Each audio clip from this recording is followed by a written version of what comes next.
بسم اللہ الرحمن الرحیم۔ السلام علیکم ورحمۃ اللہ وبرکاتہ۔ امید کرتے ہیں کہ آپ تمام بھائی خیر و عافیت سے ہوں گے۔ آسک حسن الیاس سیریز کے تیسرے ایپیسوڈ کے اندر آپ تمام بھائیوں کا خیر مقدم ہے، ویلکم ہے، جہاں پر آپ تمام بھائیوں کو موقع دیا جاتا ہے جاوید احمد غامدی صاحب کے اسٹوڈنٹ محمد حسن الیاس بھائی سے براہ راست سوال کرنے کا، اور حسن بھائی قرآن و سنت کی روشنی میں آپ تمام بھائیوں کو اس کا جواب دیتے ہیں۔ بغیر کسی مزید تاخیر کے ہمارے ساتھ پینل میں آلریڈی موجود ہیں حسن بھائی، ان کو ہم ویلکم کرتے ہیں۔ السلام علیکم ورحمۃ اللہ۔ حسن بھائی کیسے ہیں آپ؟ وعلیکم السلام برادرم، اللہ کا بڑا شکر ہے، امید ہے آپ سب بھی خیر عافیت سے ہوں گے۔ جی بہت شکریہ حسن بھائی ہمیں جوائن کرنے کے لیے، جزاک اللہ خیرہ۔ اور حسن بھائی جب تک باقی بھائی جوائن کرتے سیشن کو، لائیو سیشن کو، تب تک میں ابتدائی سوال کرنے کا چانس لینا چاہوں گا۔ اور ابھی حال ہی میں ایک بہت اثر و رسوخ رکھنے والی شخصیت نوجوانوں کے اندر، انہوں نے بیسیکلی اپنے خلافت قائم کرنے کا ایک ماڈل پیش کیا ہے۔ تو اس کے حوالے سے میرے کچھ تحفظات تھے، کچھ سوالات تھے، وہ میں کرنا چاہ رہا تھا۔ اسے میں ایک ہی سوال کے اندر مختصراً بیان کرتا ہوں۔ یہ تو آپ کو بھی معلوم ہوگا کہ جو ہماری روایتی فکر کے علماء کرام ہیں، ان کے نزدیک خلافت قائم کرنا، پوری دنیا پر اسلام کو نافذ کرنا، یہ دینی فریضہ ہے، اور اسی کے لیے وہ بہت سے ماڈلز پریزنٹ کرتے رہتے ہیں۔ کوئی ڈیموکریسی کے تھرو خلافت اسٹیبلش کرنا چاہتا ہے، کوئی اسلامک ڈیموکریسی کے تھرو کرنا چاہتا ہے، کوئی استبداد کے تھرو حکومت میں آنا چاہتا ہے۔ تو ابھی حال ہی میں جو ہماری یہ والی شخصیت ہے، ہم بڑی محبت کرتے ہیں ساحل بھائی سے، انہوں نے جو اپنی خلافت قائم کرنے کا ماڈل پریزنٹ کیا ہے، وہ بیسیکلی انہوں نے یہ فرمایا ہے کہ ہم ڈیموکریسی کے تھرو تو خلافت کبھی قائم نہیں کر سکتے، کیونکہ ڈیموکریسی میں پورا کا پورا اختیار لوگوں کو دیا جاتا ہے، اور ہم پچھلے کافی لمبے عرصے سے دیکھتے آ رہے ہیں کہ لوگوں کی موریلٹی بہت گرتی آ رہی ہے۔ تو ایسی صورتحال کے اندر تو لوگوں کو تو بالکل بھی یہ حق نہیں دیا جا سکتا کہ وہ حکمران کا انتخاب کریں یا پھر حکومتی معاملات کے اندر دخل اندازی کریں۔ اس کے بجائے ہمارا ماڈل یہ ہے کہ ہم پوری دنیا سے 22,000 لوگوں کو لیں گے، ان کی باقاعدہ ٹریننگ کریں گے، فائنینسز کے اندر ٹریننگ کریں گے، بزنس کرنا سکھائیں گے، سائنس اور ٹیکنالوجی کے اندر آگے کیسے بڑھنا ہے اس میں ہم ہیلپ آؤٹ کریں گے، اور کچھ سالوں کے بعد ہمارے پاس ایک ایسی اسلامک لابی کریٹ ہو جائے گی جو آج کے اعتبار سے ہم کہہ لیں کہ جو اسرائیلی لابی کو کمپیٹ کرے گی، کمپٹیشن دے گی۔ جیسے آج ایلان مسک کے پاس پورے کے پورے فائنینشیل کنٹرول ہیں، تو اسی طرح ہماری اسلامک لابی کے پاس بھی اتنے زیادہ فائنینسز ہوں گے۔ جیسے اس ٹائم جب ہماری کچھ سالوں کے بعد یہ ٹریننگ مکمل ہو جائے گی، تو سائنس اور ٹیکنالوجی کے اندر ہم آج کے اسپیس ایکس کو ٹکر دے رہے ہوں گے۔ تو اس طرح سے جب ہمارے پاس پوری ٹریننگ ہو جائے گی، تو اس کے بعد جتنے بھی ممالک ہیں اسلامک ممالک، تو ان میں ہم تختہ پلٹ کر کے، یا پھر جہاں پہ نان مسلمز کی حکومت ہے وہاں پر تختہ پلٹ کر کے، رجیم چینج کر کے خلافت اسٹیبلش کر دیں گے۔ تو میرا آپ سے یہ سوال ہے کہ میرے جیسا نوجوان جو ابھی دنیا کو جس نے نہیں دیکھا اور اس کو یہ چیز متاثر کرتی ہے کہ ہاں یہ بات تو درست ہے کہ جو اسرائیلی لابی ہے اس نے اس طرح سے حکومت قائم کی ہے اور اس طرح سے پوری دنیا میں اپنا انفلوئنس رکھا ہے، لیکن یہ والا ماڈل آپ جیسے اسکالرز جو کہ پوری دنیا کو دقت نظر سے دیکھتے ہیں، سیاسی حالات سے واقف ہیں، تو ان کے نزدیک یہ والا، آپ کے نزدیک یہ والا ماڈل کیسے، آپ اس کو کیسے دیکھتے ہیں؟ جی بہت شکریہ برادرم۔ دیکھیے، سب سے پہلے تو میں ایک نقطے کی طرف توجہ دلانا چاہوں گا جس سے ہم سب کو ملحوظ رکھنا چاہیے اپنی گفتگوؤں میں، سوالات میں، تبادلہ خیال میں۔ وہ یہ ہے کہ جب بھی ہم کسی نظریے کے بارے میں سوال کرنا چاہتے ہیں تو اس میں شخصیت کو زیر بحث نہ لے کر آئیں۔ اس کی ایک وجہ ہے، اس کی وجہ یہ ہے کہ آپ نے چونکہ ایک شخص کا نام لے کر ان کے افکار و نظریات کو میری خدمت میں پیش کیا ہے، میں نے براہ راست ان کی زبان سے ان کا استدلال نہیں سنا۔ اگر میں نے ان کی زبان سے براہ راست ان کا استدلال نہیں سنا تو یہ نہیں ہو سکتا کہ میں ایک شخصیت کے نظریے کے پس منظر میں پوچھے گئے سوالات پر تبصرہ کروں اور سننے والا اس سے یہ اثر نہ لے کہ میں اس شخصیت کے نظریات پہ تنقید کر رہا ہوں جو زیر بحث ہے۔ تو ہمیں ہمیشہ یہ کوشش کرنی چاہیے کہ جو بھی نظریے ہمارے سامنے آئیں ان کو شخصیات سے مجرد کر کے جو نقطہ نظر ہم نے سنا ہے، سمجھا ہے، اس کو پیش کریں، اس کے میرٹ ڈی میرٹ پہ اس کو پرکھیں۔ ہمارے ہاں یہ بہت ماحول بنا ہے اور اس کے نتیجے میں بڑی خرابی پیدا ہوئی ہے۔ علماء کی مجالس میں لوگ سوال لکھ کے بھیج دیتے ہیں کہ بھئی غامدی صاحب تو یہ بات کہتے ہیں، تو وہ فوراً سے اس کے جواب میں کہتے ہیں کہ یہ جو غامدی صاحب نے بات کہی یہ خلاف اسلام ہے۔ اب غامدی صاحب کا استدلال کیا ہے، نقطہ نظر کیا ہے، اس کو انہوں نے جاننے کی کوشش ہی نہیں کی۔ جب ان سے بات کی جاتی ہے تو وہ کہتے ہیں ہمارے سامنے تو لوگوں نے ان کی رائے پیش کی تھی۔ تو اس رویے کو ہمیں پوری کوشش کر کے بدلنے کی صحیح کرنی چاہیے ہے کہ کوئی بھی شخص کوئی بھی بات پیش کر رہا ہے، وہ بات ہے جس کو مختلف اہل علم کے حلقوں میں پیش کرنا چاہیے اور اس پہ ان کا تبصرہ طلب کرنا چاہیے۔ تو پہلی چیز تو یہ ہے کہ ساحل ادیم صاحب ہوں یا کوئی دوسرے صاحب ہوں، سب قابل عزت لوگ ہیں دنیا کے اندر، سب دین کی خدمت کر رہے ہیں۔ میں ان کے کسی نقطہ نظر پر تنقید یا ان کے کسی نقطہ نظر کی تحلیل نہیں کر رہا، اس لیے کہ میں نے ان سے براہ راست ان کی زبانی یہ بات نہیں سنی کہ وہ کس پس منظر میں کیا استدلال پیش کرتے ہیں۔ البتہ جو رائے آپ نے پیش کی ہے، کوئی صاحب علم اگر یہ سوچ رکھتا ہے کہ وہ دنیا کے اندر ایسے افراد کا انتخاب کرے جو اپنی صلاحیتوں میں بہت ممتاز ہوں، نمایاں ہوں، اور وہ پھر سائنس اور ٹیکنالوجی کے میدان میں ترقی کرتے کرتے اس مقام پر پہنچ جائیں کہ دنیا کی عنان اور دنیا کی حکمرانی اور دنیا کی بازگشت ان کے ہاتھ میں ہو، تو اس خیال کو اگر آپ اپنی بنائے استدلال میں دیکھیں گے تو یا یہ خیال عقلی ہے یا یہ خیال دینی ہے۔ اگر تو یہ کوئی دینیاتی ہدایت کا تقاضا ہے تو پھر سب سے پہلے یہ مطالبہ کیا جائے گا کہ وہ دینی نص واضح کریں کہ جس کے اندر یہ ذمہ داری یا فریضہ آپ پر عائد کیا گیا ہو۔ تو ہمارے ہاں بالعموم اس ضمن میں جو چیزیں پیش کی جاتی ہیں وہ خلافت کے انعقاد کی نصوص ہیں۔ خلافت کے انعقاد کی جو نصوص ہیں ان کو اگر آپ سادہ زبان کے قاعدوں پر قرآن مجید کے اندر جا کر پڑھیں تو آپ پر یہ 2 اور 2 4 کی طرح واضح ہو جائے گا کہ اس میں ہمارے علم کی بہت بڑی بڑی غلطیاں ہیں جس کی بنیاد پر ایک پورا کا پورا قصر تعمیر کر لیا گیا ہے۔ مثال کے طور پہ اللہ تعالیٰ نے قرآن مجید میں فرمایا انی جاعل فی الارض خلیفہ۔ اب لفظ خلیفہ وہاں پر آ گیا ہے۔ خلیفہ کا لفظ جس طریقے سے صاحب اقتدار کے لیے استعمال ہوتا ہے اسی لیے نائب کے لیے بھی استعمال ہوتا ہے۔ دنیا کے اندر کوئی حکمران اپنا خلیفہ یا جانشین ٹھہراتا ہے تو اس کے لیے بھی استعمال ہوتا ہے۔ اس کو ملا کر ایک پورا کا پورا فلسفہ بنانے کی کوشش کر دی۔ حالانکہ قرآن مجید کے جس مقام کا بالعموم حوالہ دیا جاتا ہے وہاں پر تو اللہ تعالیٰ زمین کے اوپر ایک صاحب ارادہ، صاحب اختیار مخلوق کو بھیجنے کا اپنا مشن بیان کر رہے ہیں۔ وہاں یہ پیش نظر ہی نہیں ہے کہ وہ زمین کے اوپر اپنا کوئی جانشین مقرر کرنے کی بات کر رہے ہیں۔ آگے بھی آپ دیکھیے جو فرشتوں کا مکالمہ ہے جس بنا پر فرشتوں نے اعتراض کیا ہے اور جو ان کے اعتراضات کا جواب دیا گیا وہ سب اسی پس منظر میں ہے۔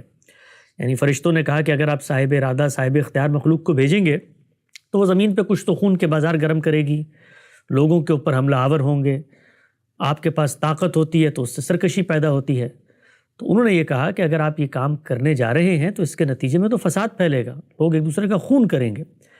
تو اللہ تعالیٰ نے پھر اس بات کا انہیں جواب دیا کہ یہ تم میری پوری اسکیم کو سمجھے بغیر یہ اعتراض کر رہے ہو۔ میری جو پوری اسکیم ہے اس میں ہمیشہ ایسے برگزیدہ لوگ رہیں گے جو لوگوں کو راہ ہدایت پر رکھیں گے۔ اور پھر اللہ تعالیٰ نے آدم علیہ السلام کو ان ہستیوں کے اسماء بتائے، ان کا تعارف کرایا۔ علم الآدم الاسماء جو آتا ہے اس میں یہی ہستیاں مراد ہیں۔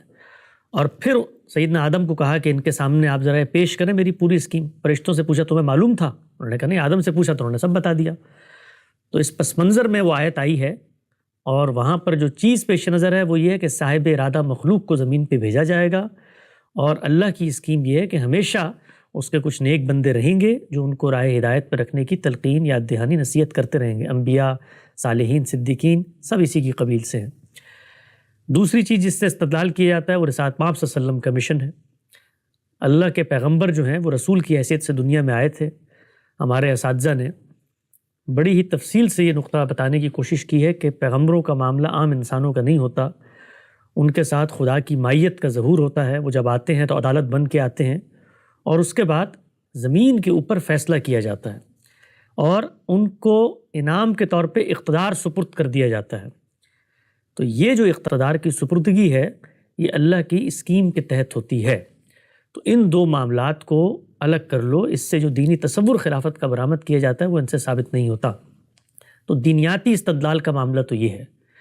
اب اس دینیاتی استدلال میں چونکہ انہوں نے ایک پوری عمارت تعمیر کی ہے تو ان کو مسائل درپیش ہوتے ہیں کہ خلیفہ بنانا ہے تو وہ خلیفہ چونکہ خدا کا نمائندہ ہوگا تو اب خدا کے نمائندوں کے انتخاب کا استحقاق کن کے پاس جاتا ہے؟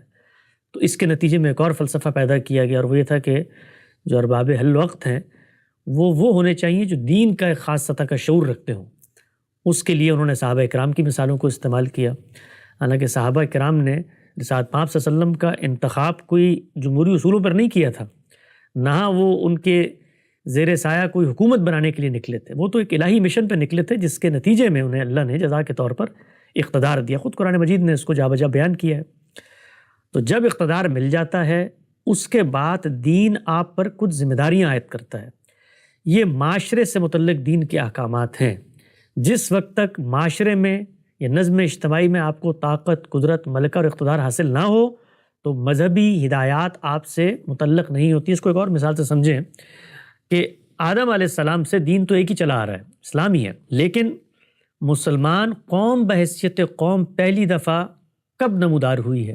وہ اس وقت نمودار ہوئی ہے کہ جس وقت اللہ تعالیٰ نے سیدنا ابراہیم کا استفاء کیا اور ان کی قوم میں نبوت کو خاص کر دیا، اور انبیاء کی اسکیم کے خاتمے کے ساتھ قوموں کے استفاء کو مقرر کیا کہ اب دنیا میں شہادت کے منصب پر یہ فائز ہوں گے۔ تو پھر قوم کی تشکیل کے مراحل ہیں کئی سو سال، اور اس میں جا کے بنی اسرائیل ایک مقام پر پہنچے ہیں قومی حیثیت میں۔ تو اس موقع پہ اللہ تعالیٰ نے ان کو وہ شریعت ادا کی ہے جو نظم اجتماعی سے متعلق ہے۔ وہاں پر بھی آپ دیکھیں کہ جب تک نظام نہیں بنتا، معاشرے کی تشکیل ہوئی ہے، ابھی ریاست یا حکومت نہیں ہے، تو معاشرے کے سپرد کر دیا گیا ہے۔ تو یہ چیز ذہن میں رکھنی چاہیے کہ دین کے جو بھی احکامات ہیں وہ کنڈیشنل ہوتے ہیں۔ اگر آپ کی وہ حیثیت اور نوعیت پیدا ہو گئی ہے تو حکم آپ سے متعلق ہوگا۔ اگر آپ بیٹے ہیں تو باپ کی اطاعت کرنی ہے، باپ بن گئے ہیں تو بچوں کی تربیت کرنی ہے، شادی کر لی ہے تو اب شوہر کی اطاعت کرنی ہے، پیسہ آ گیا ہے تو اب زکوٰۃ دینی ہے، کسی ادارے کے سربراہ بن گئے ہیں تو اب اپنے دائرے کے اندر امر بالمعروف کرنا ہے۔ اسی طریقے سے اگر ریاست کو اقتدار حاصل ہو گیا ہے مسلمانوں کے مجموعے کی صورت میں تو ان کو وہاں پر شریعت کا نفاذ کرنا ہے، اللہ تعالیٰ نے بتایا ہے۔ اور نظم اجتماعی سے متعلق بھی دین میں احکامات دیے گئے ہیں، وہ فرد کو بحیثیت فرد نہیں بلکہ معاشرے کو دیے گئے ہیں۔ تو یہ جو تصور ہے خلافت کا، ہم اس کو درست نہیں سمجھتے۔ جہاں مسلمان ہوں گے ان کے معاشرے کی تنظیم ہوگی، اس سے آپ ریاست وجود پذیر ہوگی۔ جب ریاست وجود پذیر ہوگی تو اس سے متعلق دین کے احکامات اس کے سامنے آ جائیں گے۔ یہ وجود پذیری کا جو عمل ہے اس کے بارے میں البتہ اللہ کے دین میں ایک بات بتا دی گئی ہے، اور وہ یہ ہے کہ امرہم شورا بینہم، مسلمانوں کا نظم اجتماعی ان کے باہمی مشورے پر مشتمل ہوگا۔ گویا تشکیل پانے کا مرحلہ ہی اس وقت تک طے نہیں ہو سکتا جب تک بینہم، مسلمانوں کے مابین اتفاق نہیں ہو جاتا۔ تو یہاں پر کہیں قرآن مجید نے بین العلماء نہیں کہا یا بین الفلاسفہ نہیں کہا، بینہم کہا ہے۔ تو یہ عام آدمی کا حق ہے، اس کو بھی سمجھیں کہ میں اگر ریاست کو وجود پذیر کرتا ہوں تو کیوں کرتا ہوں؟ مجھ سے جو یہ حق چھینا جاتا ہے ایک عام آدمی کی حیثیت سے کہ آپ میں تو فیصلے کی صلاحیت ہی نہیں ہے کہ آپ اپنے اچھے حکمران کا انتخاب کریں۔ سوال یہ ہے کہ آپ کو یہ حق کس نے دیا کہ آپ میرے اوپر ریاست جیسی چیز کو نافذ کرنے اور تھوپنے کے لیے آ گئے ہیں؟ ریاست ضرورت سے پیدا ہوتی ہے اور اس ضرورت میں فریق ہوں۔ مجھے اگر اس چیز کا اندیشہ ہے کہ میرے جان مال آبرو کے خلاف کوئی تعدی یا کوئی اقدام ہوگا اور میں تحفظ چاہتا ہوں کسی اور کے اختیار سے بچنے کا، تو یہ میری ارج ہے جس کے اندر سے ریاست کا ادارہ پھوٹتا ہے۔ تو اگر یہ میری ضرورت کے تحت وجود پذیر ہو رہا ہے تو میرے مشورے کے بغیر کیسے ہو سکتا؟ تو یہ چیزیں بہت غلط خلط مبث اور غلط فہمی کا باعث بنتی ہیں، ان کو رفع کر لینا چاہیے۔ دین نے آپ پر ایسی کوئی ذمہ داری عائد نہیں کی، نہ دین نے آپ کو یہ حق دیا ہے کہ آپ لوگوں کے حقوق سلب کریں اور یہ کہیں کہ ہم فیصلہ کریں گے 20,000 نوجوانوں کو۔ سوال یہ پیدا ہوتا ہے یہ ہم کون ہیں؟ یہ ہم کا انتخاب کس نے کیا ہے؟ یعنی جس انتخاب کو آپ میرے لیے ماننے کے، ایک عام آدمی کے لیے ماننے کے لیے تیار نہیں ہیں، تو یہ اختیار آپ کو کیسے حاصل ہو گیا کہ آپ مثال کے طور پہ 20-22,000 لوگوں کی ٹریننگ کریں؟ تو یہ آپ کون ہیں؟ آپ کوئی اللہ تعالیٰ کی طرف سے پیغام لے کر آئے ہیں، اس کے فرستادہ چنیدہ منتخب فرزند ہیں، تو پھر آپ پہلے اپنا حق کے دعویٰ ثابت کریں کہ مجھے خدا نے مقرر کر دیا۔ تو یہ جو آپ کہتے ہیں جی میں 22,000 یا 25,000، کوئی بھی شخص کہتا ہے، ان لوگوں کا انتخاب کر کے ان کو اس جگہ پہ پہنچاؤں گا اور اس کے نتیجے میں سب کچھ ہو جائے گا، تو اس کو تسلیم کس نے کرنا ہے؟ میں نے تسلیم کرنا ہے۔ تو اگر میں تسلیم کرنے سے انکار کر دوں کہ بھئی ان 20,000 لوگوں کو مجھ پر حکمرانی کا حق حاصل نہیں ہے، تو یہ حق مجھے قرآن مجید نے دیا ہے، اور آپ یہ کہیں کہ نہیں یہ حق آپ کو مل گیا تو آپ کو بھی ثابت کرنا پڑے گا۔ یہ ساری ایسی باتیں ہوتی ہیں کہ جن کی کوئی دلیل، کوئی بنیاد دین کے اندر نہیں پائی جاتی. تو یہ پہلا پہلو ہے کہ اگر آپ کے استدلال کی بنا مذہبی نصوص ہیں تو ان کے ذریعے سے لا کر اپنے مقدمے کو کوالیفائی کریں. اگر مذہبی نصوص نہیں ہیں بلکہ آپ کی یہ ارج اور خواہش عقلی تقاضوں سے پیدا ہو رہی ہے، تو عقلی تقاضوں سے جو بھی بات آپ کہیں گے میں عقلی بنیادوں پر اس کی تائید کروں گا اور عقلی ہی بنیادوں پر اس کی تردید کروں گا. وہاں پر دین زیر بحث نہیں آئے گا. وہاں حکمت، تدبیر، تجربہ، مشاہدہ، عالمی عرف، حالات، تاریخ، اس کی روشنی میں ہم کسی چیز کو تجزیہ اور تحلیل کریں گے. تو اس پس منظر میں اگر کوئی صاحب علم یہ خواہش رکھتا ہے کہ مسلمانوں کی عظمت رفتہ کی بازیافت ہو، وہ پھر سے دنیا کے اسٹیج کے اوپر نمایاں حیثیت سے سامنے آئیں، وہ کی رول پلے کریں، وہ ورلڈ پلیئرز کی اس ٹیم میں شامل ہوں جو دنیا کے فیصلے کر رہی ہے، تو یہ خواہش رکھنا اپنی ذات میں کوئی ممنوع نہیں ہے. یہ بالکل جائز خواہش ہے. آپ اس خواہش کو رکھنا چاہتے ہیں ضرور رکھیں. اس کے لیے کوئی عملی اقدامات کرنا چاہتے ہیں وہ بھی ضرور کریں. اس کو دینی کونیٹیشن کا نام نہ دیں. بس یہ مہربانی کریں کہ اس کو دین مذہب کا تقاضا قرار نہ دیں. اس کو ایک عملی ضرورت کے طور پر آپ پیش کرنا چاہتے ہیں ضرور پیش کریں. اور آپ جب پیش کریں گے تو ہماری تائید، ہماری دعائیں، نیک تمنائیں سب کی سب اس کے ساتھ شامل ہوں گی. ہمیں بھی خوشی ہوگی اگر مسلمان کل دنیا کے اسٹیج پر اس مقام پہ آ جاتے ہیں جہاں آج عالمی قوت اور فاتحین نظر آتے ہیں، تو یہ ہم سب کے لیے باعث تسکین ہوگا. بلکہ اس کے ذریعے سے ممکن ہے انڈائریکٹلی ہمارے جو دینی دعوتی سٹرکچرز ہیں ان کو بھی فائدہ ہو. ہمارے پاس وسائل زیادہ آئیں گے تو ہم دنیا تک خدا کا پیغام پہنچا سکیں گے. 10 چیزیں ہو سکتی ہیں فوائد کی، لیکن یہ دین کا نہ مطالبہ ہے، نہ تقاضا ہے، اور نہ دین نے مجھ پر اور آپ پر یہ لازم کیا ہے کہ آپ یہ کام کریں. جی جزاک اللہ خیرہ. بہت شکریہ حسن بھائی. بہت تفصیل کے ساتھ آپ نے ہر پہلو سے اس کو سمپل لینگویج کے اندر ایکسپلین کیا. اور جو آپ نے پہلی گزارش کی تھی کہ نام لے کر سوال کرنے سے احتیاط کی جائے، تو میں بھی بالکل آپ کے اس مشورے کو قبول کرتا ہوں. اور انشاءاللہ آئندہ سے میرے سمیت جو دیکھنے والے بھائی ہیں وہ بھی اس چیز کو فالو کریں گے. حسن بھائی ہمارے ساتھ بہت سے بھائی لائیو اسٹوڈیو میں جڑ چکے ہیں. اب میں چاہوں گا کہ انہیں 1 بائی 1 لیا جائے اور تمام بھائیوں کو موقع دیا جائے. سب سے پہلے ہمارے ساتھ موجود ہیں احسن نعمان بھائی. جی احسن بھائی، آپ اپنا مائک انمیوٹ کر کے حسن بھائی سے سوال کر سکتے ہیں. ہیلو، السلام علیکم. وعلیکم السلام ورحمۃ اللہ. جی حسن بھی ٹھیک ہیں آپ؟ اللہ کا شکر، دعائیں.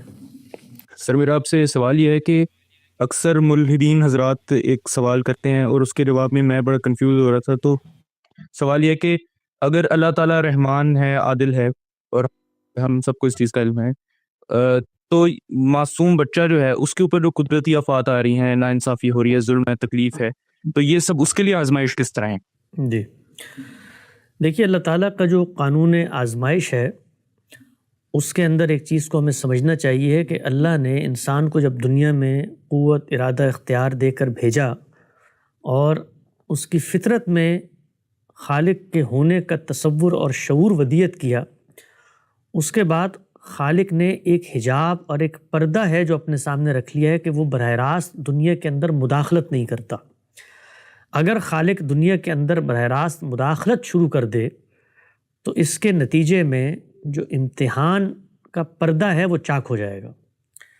اور امتحان تو ہے ہی یہ کہ تصور فطرت میں موجود ہے، نظائر اور شواہد آفاق اور انفس کے اندر موجود ہیں، یاد دہانی کے لیے انبیاء کی ہدایات پیچھے کھڑی ہیں، اور اس سب کے ساتھ اللہ تعالیٰ نے آپ کو ایک صاحب ارادہ اور صاحب قدرت مخلوق بنایا ہے، صاحب اختیار مخلوق بنایا ہے. اب آپ نے خود فیصلے کرنے ہیں. اس فیصلہ سازی میں اگر خالق کے کائنات کی طرف سے براہ راست مداخلت ہوتی ہے تو اس کے نتیجے میں جو امتحان برپا ہے وہ امتحان ختم ہو جائے گا. آپ خود سوچیں نا کہ اگر اللہ تعالیٰ یہ فیصلہ کر لیں کہ میں دنیا میں چند مواقعوں پر مداخلت کروں گا، اور مداخلت ظاہری بات ہے محسوس انداز میں ہوگی. مثال کے طور پہ ایک بچہ ہے، وہ چھت سے چھلانگ لگاتا ہے تو وہ مر سکتا ہے. اب بچے کو تو موت نہیں آنی چاہیے، تو اس کے لیے خدا کو محسوس اور براہ راست مداخلت کرنی پڑے گی. یا بچے پر بیماری نہیں آنی چاہیے، یا بچے پر آفات نہیں آنی چاہیے. تو اگر یہ مداخلت ہوتی ہے تو پھر جو کائنات کا پورا امتحان کا اسکیم ہے وہ تو بالا ہو جاتی ہے، وہ خراب ہو جاتی ہے، وہ نہیں ہو سکتی. تو اس وجہ سے اللہ تعالیٰ نے اپنی مداخلت کو محدود کر لیا ہے. مداخلت تو ابھی بھی ہو رہی ہوتی ہے، ہر جگہ پر ہو رہی ہوتی ہے، موت و حیات کا پورا کارخانہ اس کی مداخلت ہی سے چل رہا ہے، لیکن وہ غیر محسوس مداخلت ہے۔ اگر وہ محسوس مداخلت میں ڈھل جائے تو پھر میرے اور آپ کے لیے خالق کا انکار کرنا یہ ناممکن ہو جائے گا، وہ امتحان باقی ہی نہیں رہے گا۔ تو یہ بات تو ٹھیک ہے کہ بچے جو ہیں وہ صاحب ارادہ نہیں ہوتے، ان پر بھی آزمائشیں آتی ہیں، ان آزمائشوں سے اللہ تعالیٰ مجھے آزما رہا ہوتا ہے، کیونکہ بچے میرے وجود کا حصہ ہوتے ہیں، وہ میں نے تخلیق کیے ہوتے ہیں، تو ان کی آزمائشوں سے میرے اندر صبر کے، شکر کے، برداشت کے جذبات پیدا ہوتے ہیں، نہیں ہوتے ہیں، میں خالق کی طرف لوٹتا ہوں، نہیں لوٹتا۔ تو اس نے اتنا کمپلیکیٹڈ ایگزام پلان تشکیل دیا ہے کہ ایک طرف وہ پیچھے بیٹھا ہوا ہے، دوسری طرف اس نے تمام ہدایات ہم تک پہنچا دی ہیں، اب رستہ صاف ہے، اما شاکرن و اما کفورا۔ اب ہم نے فیصلہ کرنا ہے کہ ہم شکر گزار بندے بنتے ہیں یا انکار کرنے والے بنتے ہیں۔ اس کے اندر آزمائشوں کی ایک دنیا ہے، ابتلا کی ایک دنیا ہے، اس میں خدا ہمیں یہ پیغام دیتا ہے کہ یہ دیکھو، اگر یہ بچہ دنیا سے رخصت ہو رہا ہے تمہارے سامنے، تو اسی طریقے سے تم نے بھی رخصت ہو جانا ہے۔ اس رخصتی میں کوئی عمر کی تحدید یا قید نہیں ہے۔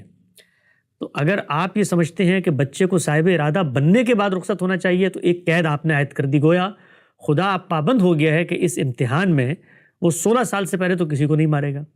تو گویا 16 سال کے اندر آپ کے ذہن میں اگر کوئی سرکشی، کوئی تمرد، کوئی استکبار کے جذبات پیدا ہوتے ہیں تو آپ کو پتہ ہے کہ آپ کو تو موت نہیں آ سکتی۔ تو ہر جگہ پر آپ کو خدا کی اسکیم میں اس پردے کو اٹھانا پڑے گا، وہ پردہ اٹھ جائے گا تو پھر اسکیم اور امتحان اس طرح باقی نہیں رہے گا۔ جی بہت شکریہ حسن بھائی، جزاک اللہ۔ حسن بھائی آپ سے اجازت لینا چاہیں گے، اور حسن بھائی میرے خیال سے کافی اچھا ٹاپک ہے، اس کے حوالے سے بہت سے نوجوان تردد کر رہے ہوتے ہیں الحاد کے حوالے سے، تو ہمیں آج حسن الیاس کے اندر اس طرح سے کوئی اسپیسیفک ٹاپک کر کے ارینج کرنا ہوگا۔ نیکسٹ کالر ہمارے ساتھ ہیں عبداللہ بھائی، اپنا مائک انمیوٹ کر کے وہ سوال کر سکتے ہیں۔ السلام علیکم ورحمۃ اللہ وبرکاتہ۔ وعلیکم السلام برادرم۔ جی اصل میں امید ہے آپ اللہ کے فضل و کرم سے خیر و عافیت سے ہوں گے۔ اللہ کا بڑا شکر، یہ دعائیں آپ کی۔ میں پہلے ایک بات کرنا چاہ رہا ہوں کہ کچھ لینگویج بیریئر کی وجہ سے اگر کوئی بات کرنے میں کوئی بید بھی ہو جائے تو اس کو پہلی سی معذرت آپ قبول کیجیے۔ جی میرا سوال یہاں استاد جاوید احمد گامدی صاحب کے یا حسن بھائی سے میں پوچھنا چاہ رہا ہوں کہ یہ جو کچھ معجزات آتے ہیں روایت میں، خبر احد میں ایک دو ایسی ذکر کر رہا ہوں، جیسے کہ وہ آ رہے ہیں کہ ایک صحابی کو پہرا دینے کے لیے رسول اللہ صلی اللہ علیہ وسلم نے مقرر کیا تھا، تو ان کی کوئی وہ ٹانگ ٹوٹ گئی، تو جب وہ واپس لے کے آئی تو وہ بالکل ہی ان کو مطلب جدا ہو گئی تھی، ان سے ٹوٹ گئی تھی بہت زیادہ۔ تو ان کو رسول اللہ صلی اللہ علیہ وسلم نے اپنی مبارک جو ہاتھ پھیر دیا شاید اس کے اوپر سے، تو وہ بالکل ہی مطلب ٹھیک ہو گئے، اور وہ جیسے لگ رہا ہے کہ اس کو کبھی وہ ٹوٹی ہی نہیں۔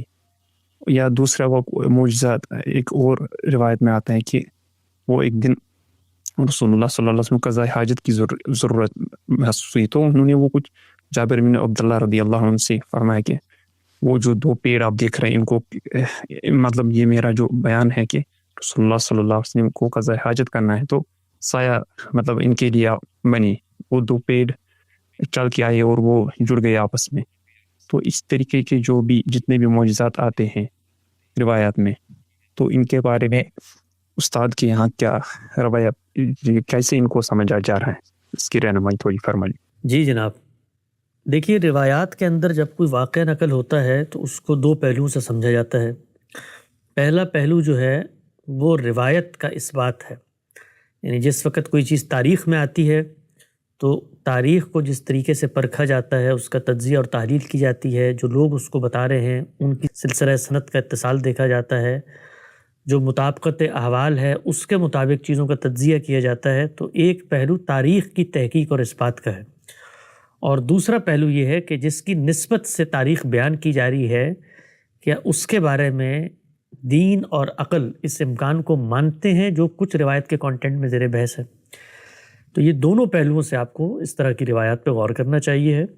ہمارے ہاں چونکہ پیغمبر کے بارے میں ایک معجزاتی ہستی کے تصور کا غلبہ ہے جو دنیا بھر میں قائم ہو گیا ہے، اور ایک غیر معمولی سپر ہیرو کی سی تصویر پیش کی جاتی ہے، اگرچہ خود قرآن مجید یہ بتاتا ہے کہ پیغمبر کے پاس جو اصل برہان ہوتی ہے وہ خدا کی کتاب ہوتی ہے، وہ خدا کی حجت ہوتی ہے۔ معجزات بھی ان کو دیے جاتے ہیں ضروریات کے پیش نظر۔ مثال کے طور پہ اللہ تعالیٰ نے سیدنا موسیٰ کو فرعون کے پاس بھیجنے کا جب حکم صادر کیا تو سیدنا موسیٰ نے کہا کہ وہ تو ایسا جبروت بادشاہ ہے کہ وہ تو دیکھتے ہی گردن مار دے گا، تو اس لیے کچھ معجزات ان کو دیے گئے جو ان کے تحفظ کا بھی باعث بنتے تھے اور ان کی شخصیت کے الہی پہلو کو بھی واضح کرتے تھے۔ تو معجزات کا صدور انبیاء کے ساتھ ہوتا ہے، اللہ تعالیٰ کی مائیت لوگوں کے سامنے آ جاتی ہے، خرق عادت واقعات ہوتے ہیں، وہ سب کے سب دین اور اسلام ہمیں یہ کہتا ہے کہ قابل عمل ہیں، قابل قبول ہیں، ہو سکتے ہیں، اس لیے کہ جو خالق کائنات ہے وہ دنیا کے جو قوانین ہیں ان کا پابند نہیں ہے۔ یہ قوانین خود اس نے وجود پذیر کیے ہیں، وہ جب چاہے ان قوانین کے اندر کوئی ترمیم، کوئی تغیر، کوئی وقتی طور پہ تبدیلی کر دے۔ یہی معاملہ سیدنا مسیح کا ہے، وہ چونکہ آخری حجت کے طور پہ بنی اسرائیل میں آئے تھے تو اللہ تعالیٰ نے انہیں غیر معمولی معجزات سے نوازا، جس کے نتیجے میں ہم نے یہ دیکھا کہ اپنی حجت کو تمام کر کے وہ دنیا سے رخصت ہوئے اور پھر ان کی قوم پر عذاب آیا۔ تو پیغمبروں کو معجزات دیے جاتے ہیں، لیکن یہ معجزات ان کی دعوت کی اساس اور بنیاد نہیں ہوتے۔ دعوت کی اساس اور بنیاد وہی دلائل ہوتے ہیں جو علم اور عقل پر مبنی ہوتے ہیں، جو انبیاء کی روایت میں کھڑے ہوئے وہ پیش کر رہے ہوتے ہیں، اس لیے کہ وہ پہلے دن کسی حقیقت کو پیش نہیں کرتے، وہ پہلے سے جاری ایک حقیقت کی یاد دہانی کے لیے آتے ہیں۔ تو اس پس منظر میں آپ ان روایات کا جائزہ لیں، اس میں سے بہت ساری روایات ہیں جو میرے علم میں ہیں، جو پایہ ثبوت تک پہنچتی ہیں، اور چند ایسی روایات بھی ہیں کہ جن کو زیب داستان کے لیے ذرا بڑھا چڑھا کے پیش کر دیا گیا ہے، اور اس کے نتیجے میں اصل میں ایک نفسیات پیدا ہوتی ہے جس میں اپنے پیغمبر کا تغلب ہے جو باقی دینی روایات کے اوپر قائم کرنا مقصود ہوتا ہے۔ ہمارے ہاں آپ نے ایک بڑا مشہور قصہ سنا ہوگا کہ ہجرت کے موقع پر ساتھ آپ صلی اللہ علیہ وسلم ایک غار میں تشریف لے گئے تھے اپنی جان بچانے کے لیے، اور پھر اس غار کے بارے میں یہ کہا جاتا ہے کہ وہاں پر معجزاتی طور پہ کچھ چیزوں کا صدور ہوا، وہاں پر ایک کبوتر نے انڈے دے دیے، اسی طرح مکڑی نے جالا بنا دیا۔ تو یہ اس طرح کی جو چیزیں ہیں، اگر آپ تاریخ کا جائزہ لیں تو یہ مختلف امتوں میں آپ کو اس طرح کے کانسیپٹس مل جائیں گے۔ مثال کے طور پہ تالمود کے اندر سیدنا داؤد کے بارے میں بالکل یہی واقعہ اسی انداز میں نقل ہے کہ ان کے پیچھے کچھ لوگ گئے اور وہ غار میں چھپے اور اس کے ساتھ یہ معاملہ ہو گیا کہ وہاں پر کبوتر نے انڈے دے دیے اور مکڑی نے جالا بنا دیا۔ تو اس طرح ہوتا یہ ہے کہ ہم اپنے پیغمبر کی غیر معمولی شخصیت کو دوسرے پیغمبروں کے نسبت ذرا گلوریفائی کرنا چاہتے ہیں، تو کچھ واقعات جو ہیں وہ زیب داستان کے لیے بھی بنا لیے جاتے ہیں، کچھ قصہ کہانی، کچھ واعظین وہ بھی ان کو سامنے لے آتے ہیں۔ تو اس میں غور یہ کرنا چاہیے کہ اگر سند کے معیار پہ کوئی واقعہ پورا اترتا ہے تو اس کو قبول کرنے میں عقلاً کوئی حرج نہیں ہے۔ جی عبداللہ بھائی، اگر آپ اجازت دیں تو ہم نیکسٹ کالر کی طرف چلتے ہیں۔ بہت شکریہ ہمیں جوائن کرنے کے لیے۔ اکرما بھائی، آپ اپنا مائک انمیوٹ کر کے سوال کر سکتے ہیں۔ جی السلام علیکم حسن بھائی، امید ہے خیر و عافیت سے ہوں گے۔ وعلیکم السلام۔ میرا سوال قانون اتمام حجت کی کچھ اطلاقی مباحث سے متعلق ہے۔ پہلا پوائنٹ تو یہ ہے کہ جو استاد ساجد حمید صاحب ہیں، ساجد حمید صاحب کیٹیگرائزیشن کرتے ہیں کہ قانون اتمام حجت کی کہ یہ پہلے درجے کا ہے، یہ دوسرے درجے کا ہے، یہ تیسرے درجے کا ہے۔ وہ یہ کہتے ہیں کہ جن ممالک کی طرف خطوط بھیجے گئے، جن ریاستوں کی طرف خطوط بھیجے گئے، ان کا تیسرے درجے کا اتمام حجت ہے، وہ اس درجے کا نہیں ہے جس درجے کا مکہ کے مشرکین کا اور اہل کتاب کا ہے۔ اسی سے ریلیٹڈ بات یہ ہے کہ جو اولین مخاطبین ہیں وہ تو اس کے سب سے پہلے حقدار ہیں کہ ان کے اوپر اتمام حجت ہو اور ان کے اوپر سزا یا جزا نافذ ہو۔ اسی طرح اگر آپ حضرت عیسیٰ علیہ السلام کی بات دیکھیں تو آپ غامدی صاحب فرماتے ہیں کہ ٹیٹس رومی جو تھا وہ آیا 70 عیسوی کے اندر اور اس نے وہ قانون اتمام حجت کی جو سزا ہے وہ ان پر نافذ کی، لیکن 70 عیسوی اور حضرت عیسیٰ علیہ السلام کی وفات میں کم از کم بھی 40 سے 50 سال کا فاصلہ ہے۔ تو کیا اولین مخاطبین کے اوپر وہ سزا نافذ نہیں ہوئی؟ اور اگر ہوئی ہے تو وہ کب ہوئی ہے اور وہ کیسے ہوئی ہے؟ اس میں دوسری بات یہ ہے کہ کیا آپ بھی اس کیٹیگرائزیشن کو مانتے ہیں جو استاد ساجد حمید صاحب نے کی ہے؟ شکریہ جی، مجھے نہیں معلوم انہوں نے کیا کیٹیگرائزیشن کی ہے، لیکن یہ جو استدلال آپ نے بیان کیا ہے کہ قانون اتمام حجت کے تحت 3 درجات اگر کوئی صاحب علم بیان کرتا ہے تو اس پر میں اپنی رائے اور گزارشات پیش کر دیتا ہوں، اسی درخواست کے ساتھ کہ میرے علم میں نہیں ہے کہ ان کا پورا مکمل استدلال کیا ہے، ان کے دلائل سے میں واقف نہیں ہوں کہ وہ کیا کہتے ہیں، لیکن یہ جو نقطہ نظر ہے اس کو میں درست نہیں سمجھتا۔ اس کی وجہ یہ ہے کہ اتمام حجت جو ہے اس کو پہلے سمجھ لینا چاہیے کہ اتمام حجت ہر وقت ہو رہا ہے، آج بھی ہو رہا ہے، اور پیغمبر کی موجودگی میں بھی ہوتا ہے۔ پیغمبر کی موجودگی میں جو فرق واقع ہوتا ہے وہ فرق یہ ہے کہ اللہ تعالیٰ اس کی موجودگی میں نہ ماننے والوں کے بارے میں فیصلہ صادر کر دیتے ہیں۔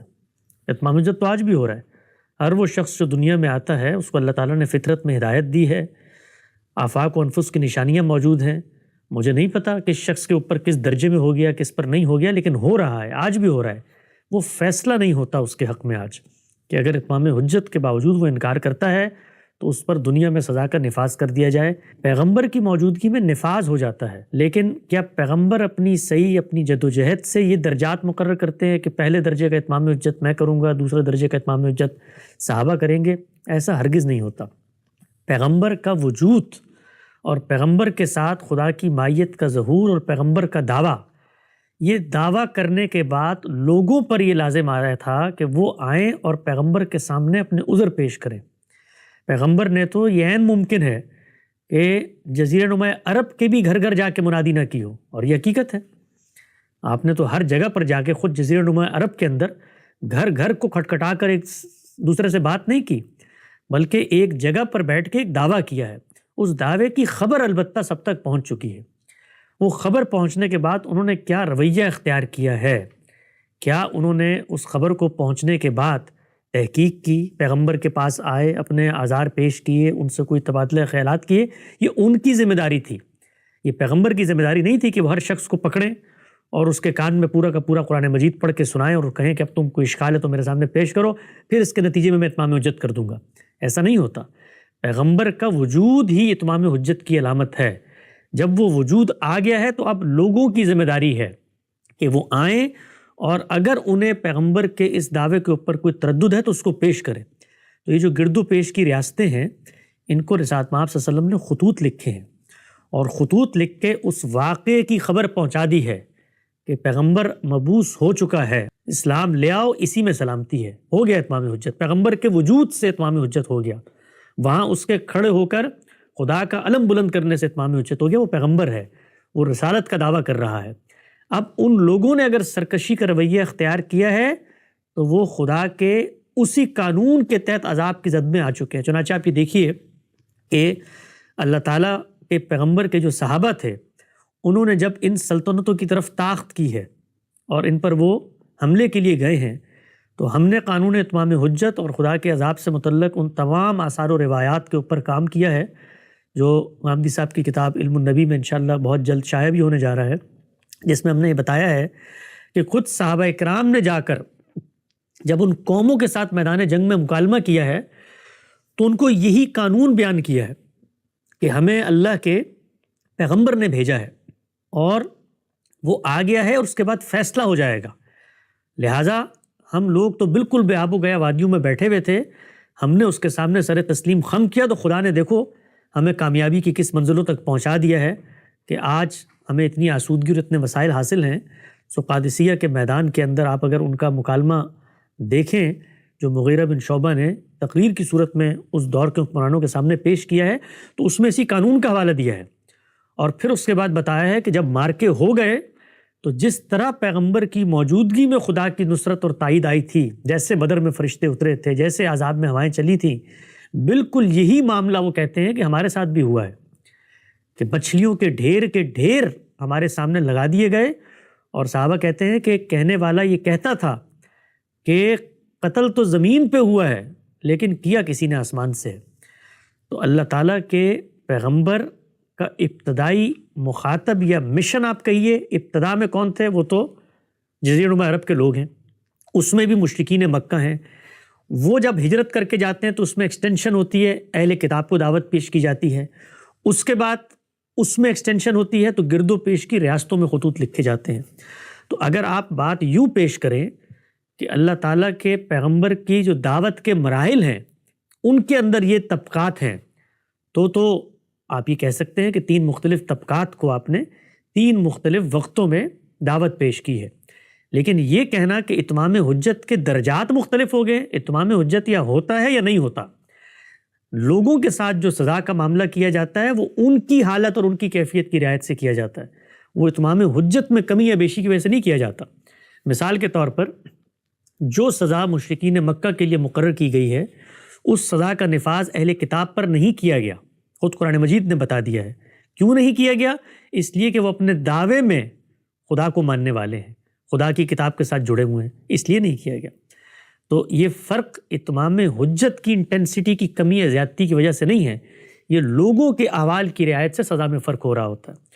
تو یہ بات ہم بیان کرتے ہیں، ہمارے ہاں بالعموم یہ کہا جاتا ہے نا کہ جی یہ فلاں جرم کے اندر سزا حدود کے تحت تو نہیں دی جا سکتی۔ کیوں؟ کیونکہ جو شرائط آپ نے رکھی ہیں حدود کی وہ پوری نہیں ہوتی، حدود کے جرم کے ثبوت کی، لہٰذا آپ حدود کے تحت تو اس کو سزا نہ دیں لیکن سیاستاً سزا دے دیں۔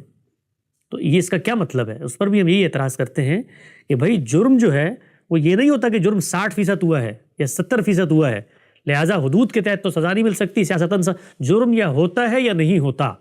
تو اتمام حجت یا ہوتا ہے یا نہیں ہوتا، یہ کہیں نہیں ہوتا کہ اتمام حجت جو ہے وہ 50% ہوا ہے یا 60% ہوا ہے یا 70% ہوا ہے۔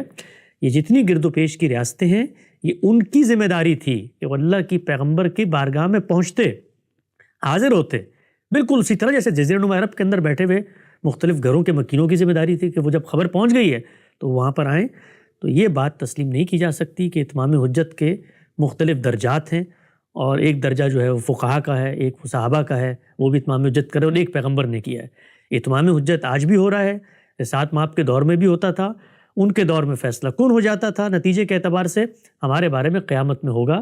اور گرد و پیش کی جو ریاستیں ہیں وہ اسی قانون اتمام حجت کے تحت، لوگ عام طور پہ یہ بھی غلط فہمی پیدا کرتے ہیں کہ خط لکھنے سے کیسے اتمام حجت ہو گیا۔ خط نہیں لکھا گیا، وہ ایک پیغمبر کا وجود اور دعویٰ ہے اس ملت کے اندر جو اتمام حجت کا باعث بن رہا ہے۔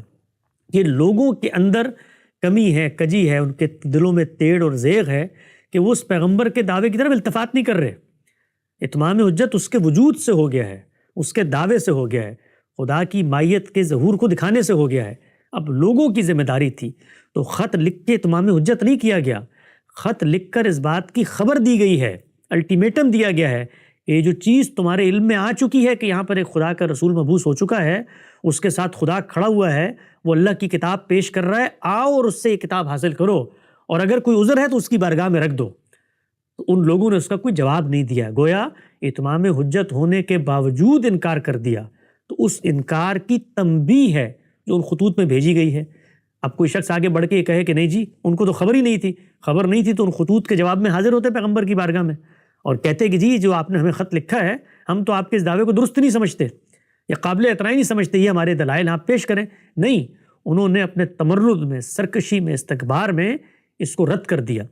جب رد کر دیا تو پھر اللہ کا عذاب ان پر مسلط ہوا، اور خود سورہ توبہ کے اندر اللہ تعالیٰ نے بتا دیا ہے کہ یہ عذاب یا تمہارے ہاتھوں سے آئے گا یا آسمان سے آئے گا۔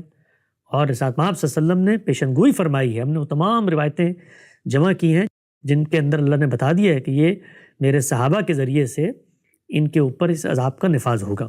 تو یہ تو پہلی چیز کے اوپر میرا طالبانہ تبصرہ ہے۔ جہاں تک دوسری بات کا تعلق ہے کہ سیدنا مسیح کے دور کے اندر یہ جو تیتس رومی کی صورت میں عذاب آیا ہے، تو وہ مثال کے طور پہ جو نسل موجود ہے، نسل تو موجود ہے اس لیے کہ اتنی عمر تو بالعموم ہوتی ہے، 70-80 سال وہی نسل ہے جس نسل کے اوپر وہ عذاب آیا، بلکہ خود بائبل کے اندر آتا ہے کہ جو بچہ ہے یہ بوڑھا نہیں ہوگا، اس سے پہلے یہ عذاب آ جائے گا۔ تو اس دوران کوئی لوگ دنیا سے رخصت ہو گئے ہیں، تو یہ تو پیغمبر رسالت مآب صلی اللہ علیہ وسلم کے اتمام حجت کے دوران بھی لوگ طبعی موت مر رہے تھے مکہ کے اندر۔ غزوہ بدر کے بعد بھی بہت سارے لوگ ہیں، اور موت و حیات کا کارخانہ تو چل رہا ہوتا ہے۔ تو خدا کے جو عمومی قوانین ہیں وہ تو جاری ہیں، اس میں لوگ مر بھی رہے ہیں، اس میں لوگ پیدا بھی ہو رہے ہیں۔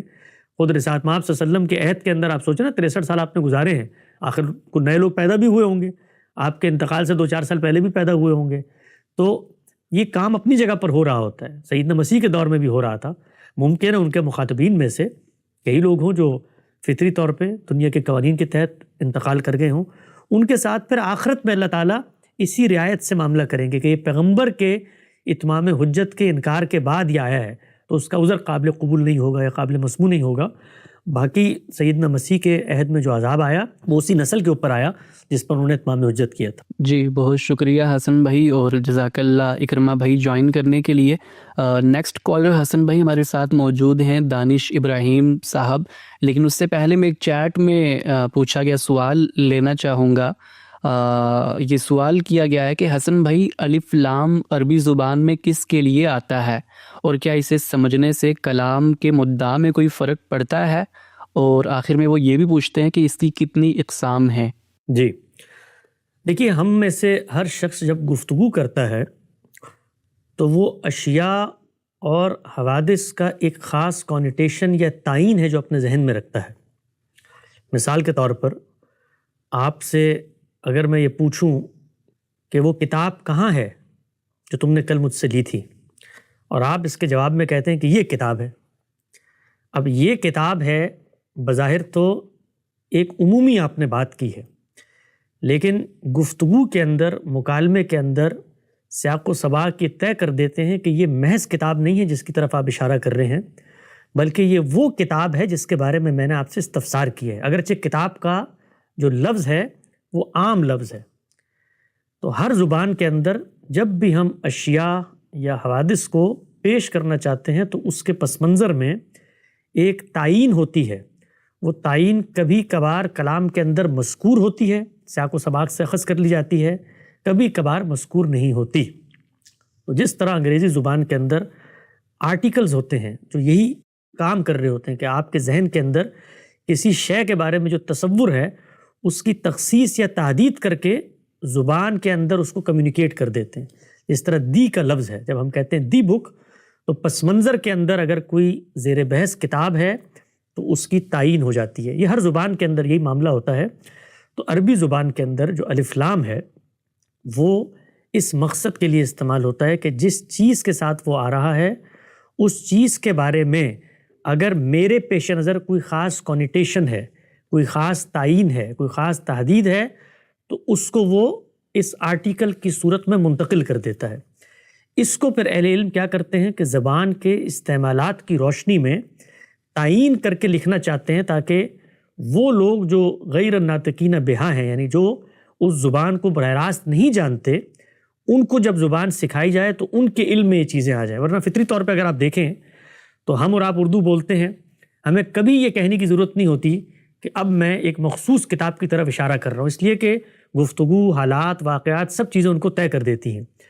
تو جو اہل لغت ہیں یا نحو کے ماہرین ہیں پھر وہ لوگوں کی رعایت سے ان کی کچھ تقسیم کرتے ہیں، ان کو کچھ سمجھاتے ہیں، کیٹیگرائزیشن کرتے ہیں تاکہ ایک نیا آدمی جب عربی زبان کو پڑھنے کی طرف جا رہا ہے تو اس کو پتہ چل جائے کہ یہ الف لام کن کن معانی میں، کن کن مفاہیم میں استعمال ہوتے ہیں. تو عام طور پر اس کی دو اقسام بیان کی جاتی ہیں کہ الف لام یا اسمی ہوگا یا الف لام حرفی ہوگا. اسمی سے مراد کیا؟ اسمی سے مراد وہ الف لام جو اس میں فاعل یا اس میں مفعول پر آتا ہے، جیسے الضارب کہیں یا المضروب کہیں. تو اسم کے اوپر جب الف لام آتا ہے تو یہ اس مفہوم میں ہوتا ہے جو الذی کا معنی ہے، یعنی وہ جو مارتا ہے. تو یہ اسمی کی مثال ہے. اسی طرح سے الف لام حرفی ہوتا ہے. حرفی جیسے کسی نام کے اوپر آ گیا، الحسن آپ کہتے ہیں، پھر وہ آگے زبان کے استعمالات سے اس کی مزید تعین کرتے ہیں کہ حرفی کی بھی دو قسمیں ہیں کہ ایک زائدہ ہوتا ہے، غیر زائدہ ہوتا ہے. زائدہ سے مراد وہ الف لام ہے جو کلمے پر آتا ہے تو اس کے معنی پر کوئی تغیر نہیں ڈالتا. مثلا الآن ہے ہم کہتے ہیں عربی زبان میں، تو اب اس کے اندر جو الف لام آیا ہے یا اللہم کے اندر جو الف لام آیا ہے، یہ اگر اس کلمے سے الگ بھی کر دیا جائے تو کلمے کے اوپر معنی کے لحاظ سے کوئی اثر نہیں ہوگا. لیکن الف لام حرفی ہی کی پھر دوسری قسم ہوتی ہے جو غیر زائد ہے، جو جب کسی کلمے پر آتا ہے تو وہ اس پر اثر ڈالتا ہے. پھر اس کی وہ مزید استعمالات کے لحاظ سے چار قسمیں بیان کر دیتے ہیں کہ الف لام یا تو استغراق کا ہوگا یا جنس کا ہوگا یا عہد ذہنی کا ہوگا یا عہد خارجی کا ہوگا. استغراق کا مطلب کہ جب الف لام کسی کلمے پر آ رہا ہے تو وہ اس کا احاطہ کر لے گا، اس کے اندر جو جو پہلو ہیں ان سب کو شامل ہو جائے گا. مثال کے طور پر جس طرح قرآن مجید ہی کے شروع میں آتا ہے نا، آپ نے پڑھا ہوگا الحمدللہ رب العالمین. تو اب یہاں پر یہ الف لام استغراق کا ہے، تمام کا تمام شکر اللہ ہی کے لیے ہے. اسی طریقے سے سورہ عصر کے اندر آتا ہے کہ ان الانسان لفی خسر، تو اب بالعموم مفسرین اس کو استغراق ہی کا الف لام لیتے ہیں کہ تمام کے تمام انسان جو ہیں وہ خسارے میں ہے، تو سب کو شامل ہو جاتا ہے جب یہ الف لام آتا ہے۔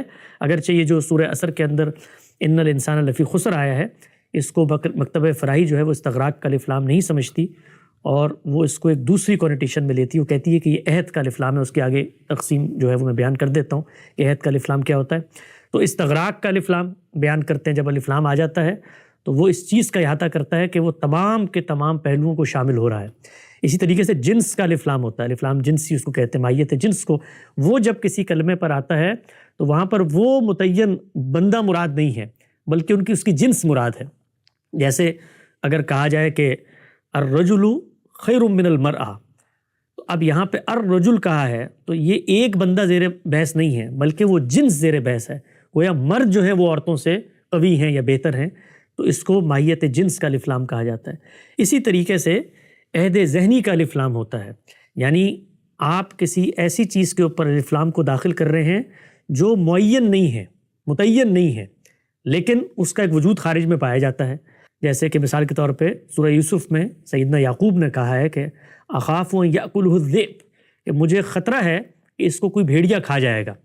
تو الذئب کہا ہے، الف لام آیا ہوا ہے، وہ کون سا ذئب ہے، وہ کون سا بھیڑیا ہے، وہ غیر متعین ہے، وہ معلوم نہیں ہے کون سا ہے، لیکن آپ کے ذہن میں ایک تصور پیدا ہوا ہے اس بھیڑیے کے بارے میں غیر متعین، تو اس کو کہا جاتا ہے کہ الف لام عہد ذہنی کا ہے۔ اسی طریقے سے عہد خارجی کا الف لام ہوتا ہے۔ مثال کے طور پر سیاق کے اندر اور متکلم اور مخاطب دونوں کے سامنے یہ واضح ہوتا ہے کہ کون شخص زیر بحث ہے۔ مثال کے طور پہ قرآن مجید ہی کے اندر آیا ہے نا کہ وہ کہا ہے کہ عصا فرعون الرسولہ، تو فرعون نے سرکشی اختیار کی الرسول کی۔ اب یہ الرسول کون ہے؟ تو یہ سب جانتے ہیں کہ سیدنا موسیٰ علیہ السلام ہے، تو عہد خارجی کا الف لام اس کو کہا جاتا ہے۔ ان الف لام یا ان آرٹیکلز کو سمجھے بغیر، یہ جو الف لام حرفی غیر زائدہ کی اقسام ہوتی ہیں، استغراقی ہو، جنسی ہو، عہد ذہنی ہو، عہد خارجی ہو، ان کو سمجھے بغیر آپ کبھی بھی کلام کا درست مدعا نہیں سمجھ سکتے۔ یہ اتنی اہم چیز ہے، یہ اتنی ضروری اور ناگزیر چیز ہے کہ اگر آپ ان کو نہیں سمجھیں گے تو آپ کلام کو نہیں سمجھ سکتے۔ کلام کو نہیں سمجھیں گے تو کلام کا جو مفہوم اور مدعا ہے وہ بالکل الٹ پلٹ ہو جائے گا۔ مثال کے طور پہ آپ یہ دیکھیے کہ ہمارے ہاں یہ جو پورا کا پورا اقامت دین اور نفاذ شریعت اور غلبہ اسلام کے تصورات پیدا ہوئے ہیں، وہ صرف اس ایک الف لام کو نہ سمجھنے کی وجہ سے ہوئے ہیں۔ جس وقت قرآن مجید نے کہا کہ ہم اپنے پیغمبروں کو بھیجتے ہیں، کیوں بھیجتے ہیں؟ اس لیے کہ وہ اس دین کا غلبہ باقی تمام ادیان کے اوپر غالب کر دیں، لیظہرہ علی الدین کلہ کے الفاظ آتے ہیں نا۔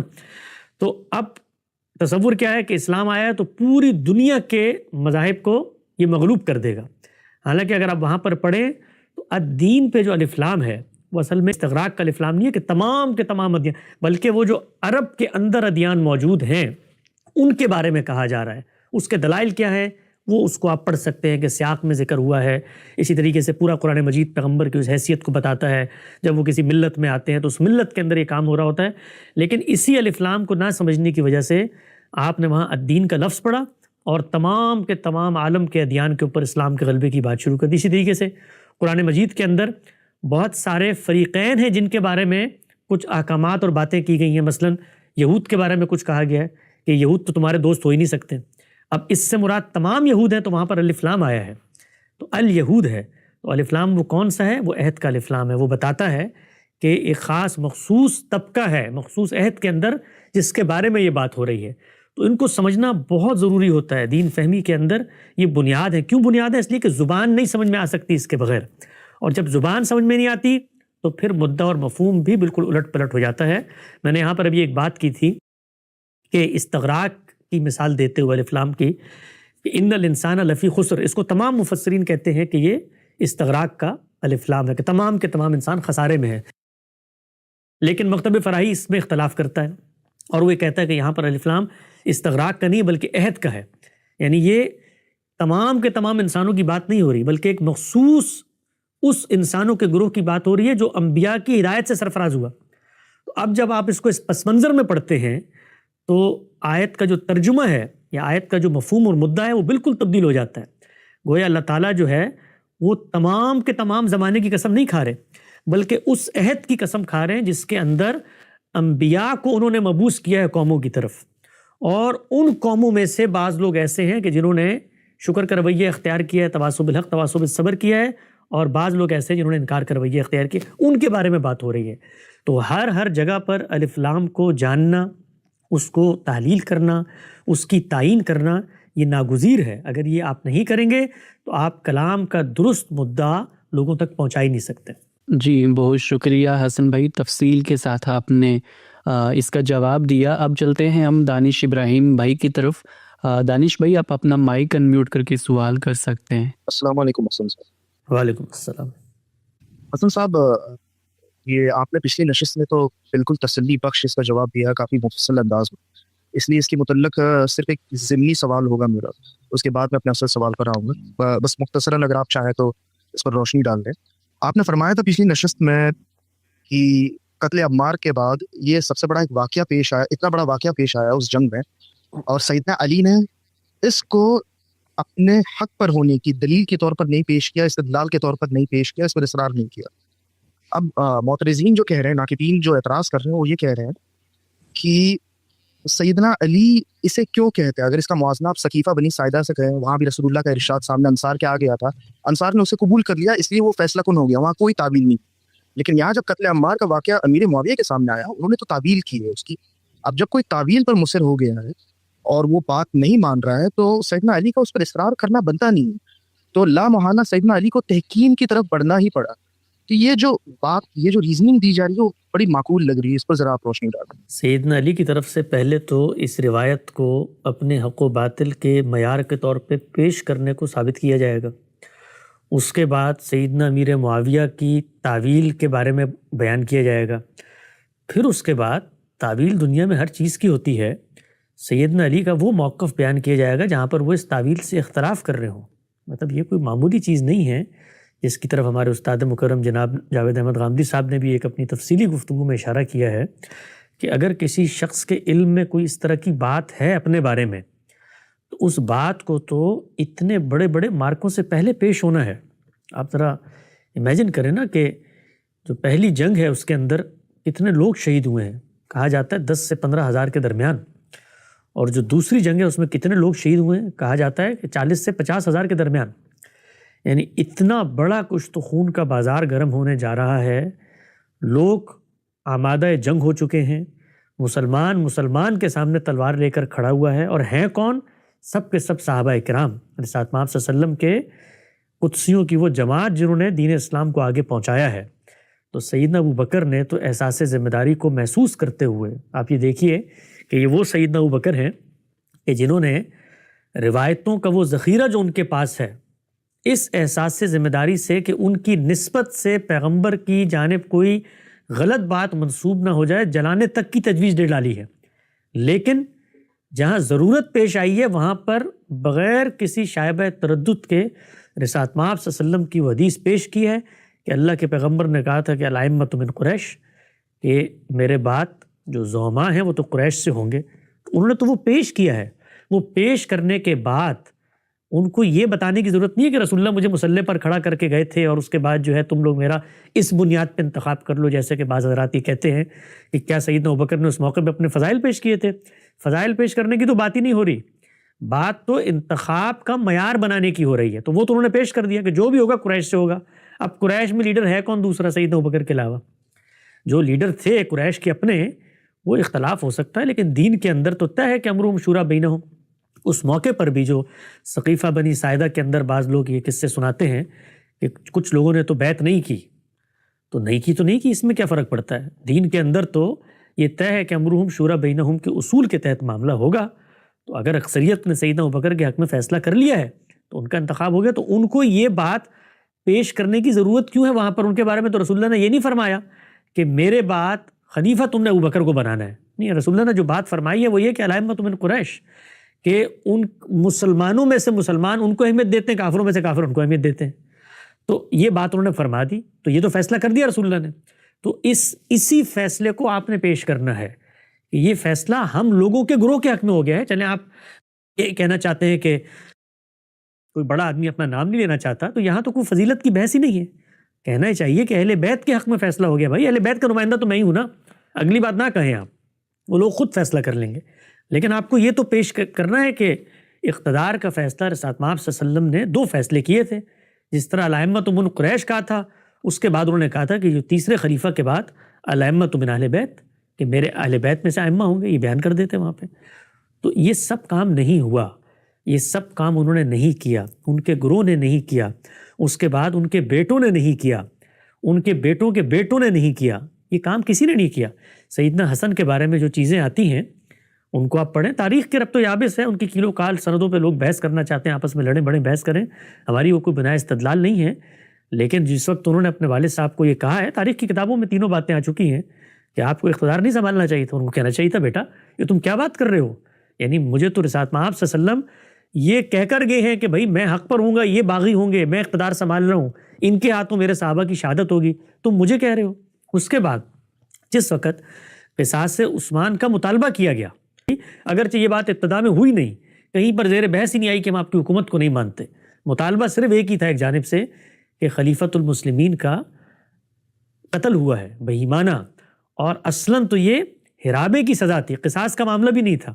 فساد فی الارض ہوا ہے جس کے اندر کسی ایک متعین فرد کی بھی تعین و تشخیص نہیں ہونی، بلکہ اس گروہ کی بے خونی ہونی ہے جنہوں نے بطور گروہ کے مسلح حملہ کر دیا ہے. تو باغیوں کا جتھا تھا جس پر فساد کے تحت سزا کا اطلاق ہونا تھا، نہیں ہوا. وہ لوگ جو طلحہ اور زبیر جن کے بارے میں اللہ کے پیغمبر کی پیشن گوئیاں موجود ہیں، وہ کوئی معمولی لوگ ہیں، ان 6 لوگوں میں شامل ہیں جن کے بارے میں سیدنا عمر نے فیصلہ کیا ہے کہ اگر میرے بعد ہوئے تو یہی ہوں گے. تو ان لوگوں نے بیعت توڑ دی ہے. تو جس وقت اتنے جلیل القدر صحابہ نے بیعت توڑی ہے، اس موقع پہ سیدنا علی ان کو توجہ دلائیں، ان کو بتائیں بھائی یہ کیا کرنے جا رہے ہو، یہ تو پیغمبر کی طرف سے ایک باقاعدہ مشن مقرر کیا گیا ہے جس کے اوپر میں خدمات انجام دے رہا ہوں، اور تم میری بیعت چھوڑ کے جا رہے ہو. پھر اس کے بعد جنگ کا موقع آ گیا ہے. سامنے کون ہے؟ سیدہ عائشہ، یعنی ام المومنین سیدہ عائشہ کے پاس ان کو جانا چاہیے، ان کو بتانا چاہیے کہ جس شخصیت کے گھر میں آپ موجود ہیں ان کا میرے حق میں یہ فیصلہ آپ تلوار لے کے آ گئی ہیں. تو یہ سارے کام ہونے ہیں. پھر اس کے بعد یہ موقع آتا ہے صفین کا. اگر ان کے علم میں پہلے سے یہ چیز موجود تھی، خط لکھتے سیدنا امیر معاویہ کو اور یہ کہتے اپنے ساتھیوں کو، اور ان صحابہ کو قائل کرتے کہ جو بیچ میں اس جنگ اور مارکے سے الگ تھلگ ہو کر بیٹھ گئے تھے، بھئی حق و باطل کی جنگ ہے، آؤ اس کے اندر. تو یہ جو بات سنائی جاتی ہے کہ سیدنا معاویہ کے سامنے پیش کی گئی یہ روایت، تو سیدنا معاویہ نے تو اس روایت کو حق و باطل کا معیار سمجھا ہی نہیں، تو جو تعبیر اس کی وہ کر سکتے تھے انہوں نے کر دی. تو آپ کے خیال میں اگر سیدنا علی یہ روایت اس طرح سے پیش، سیدنا علی کی جو دینی حیثیت ہے، یہ میں آپ کو اپنے طالبانہ علم کی حد تک بتا رہا ہوں، اگر سیدنا علی دینی استدلال کے طور پر اس چیز کو پیش کرتے، جو کہ وہ کبھی نہ کرتے، جیسی اللہ تعالیٰ نے ان کو دین کی بصیرت اور معرفت دی تھی، جس طریقے سے وہ اللہ تعالیٰ کی شریعت اور اس کی ہدایت اور احکامات اور اسی طرح سے فیصلہ کرنے اور حکم کی صلاحیت ان کے اندر تھی، وہ کبھی یہ جسارت ہی نہ کرتے کہ اس طرح کی چیز کو پیش کرتے جو کہ حق و باطل کا معیار بن ہی نہیں سکتی. لیکن میں بفرض محال آپ سے عرض کر رہا ہوں کہ اگر وہ یہ کام کرتے تو سیدنا امیر معاویہ کی جس شخصیت سے ہم واقف ہیں، وہ کبھی ایسا نہ ہوتا کہ سیدنا علی کو یا قائل کر لیتے یا ان کی بات کا قائل ہو جاتے دینی لحاظ سے. اس لیے کہ وہ دینی فہم میں ان کو وہ مقام اور مرتبہ دیتے تھے کہ عین نزاعات کی حالت میں، آپ ان آثار کا مطالعہ کریں، عین نزاعات کی حالت میں، پیک ہے کانفلکٹ کا اور جنگ کے بادل منڈلا رہے ہیں بلکہ شروع ہو چکی ہے، اس موقع پر بھی سیدنا امیر معاویہ کو جب کسی دینی مسئلے میں کوئی تردد پیش آتا ہے تو سیدنا علی کو خط لکھتے ہیں. یہ امر واقعی ہے، آپ پڑھ لیں آثار کی کتابوں میں ان آثار پہ کام ہو چکا ہے. وہ اس موقع پر بھی دینی استدلال کو جاننے کے لیے سیدنا علی کی طرف رجوع کرتے ہیں. تو آپ اگر طالبانہ طور پر اس پہ غور کریں، اتنا جلیل القدر صحابی دین کی اتنی معرفت اور بصیرت رکھتا ہے، وہ اگر کسی دینی استدلال کو پیش کرنا چاہتا تو وہ تو اس کے خطبات کا موضوع ہوتا. یعنی جس وقت جنگ کا میدان گرم ہو رہا تھا، اس موقع پہ جو تقاریر ہوتی وہ تو اس پس منظر میں ہوتی. تو ہم سب جانتے ہیں کہ یہ قضیہ نہیں ہے. ایک خلافت کے انعقاد کے اوپر 2 آراء قائم ہو گئی ہیں. پس منظر میں خلیفۃ المسلمین کا بہیمانہ قتل شامل ہے، سامنے قصاص کے منتظر سٹیک ہولڈرز کھڑے ہوئے ہیں اور ان کے ساتھ ان کا حمیت کا رشتہ بھی ہے، بنو امیہ میں سے ہیں جن کو مارا گیا ہے. تو یہ سارے حالات اور واقعات اس رائے کی طرف زیادہ ہمیں مائل کرتے ہیں جو ہمارے استاد جناب جاوید احمد غامدی صاحب پیش کر رہے ہیں، اور وہ یہ بتا رہے ہیں کہ اس کو حق و باطل کا مارکہ مت بناؤ، اس کی بنیاد پر حکم مت لگاؤ.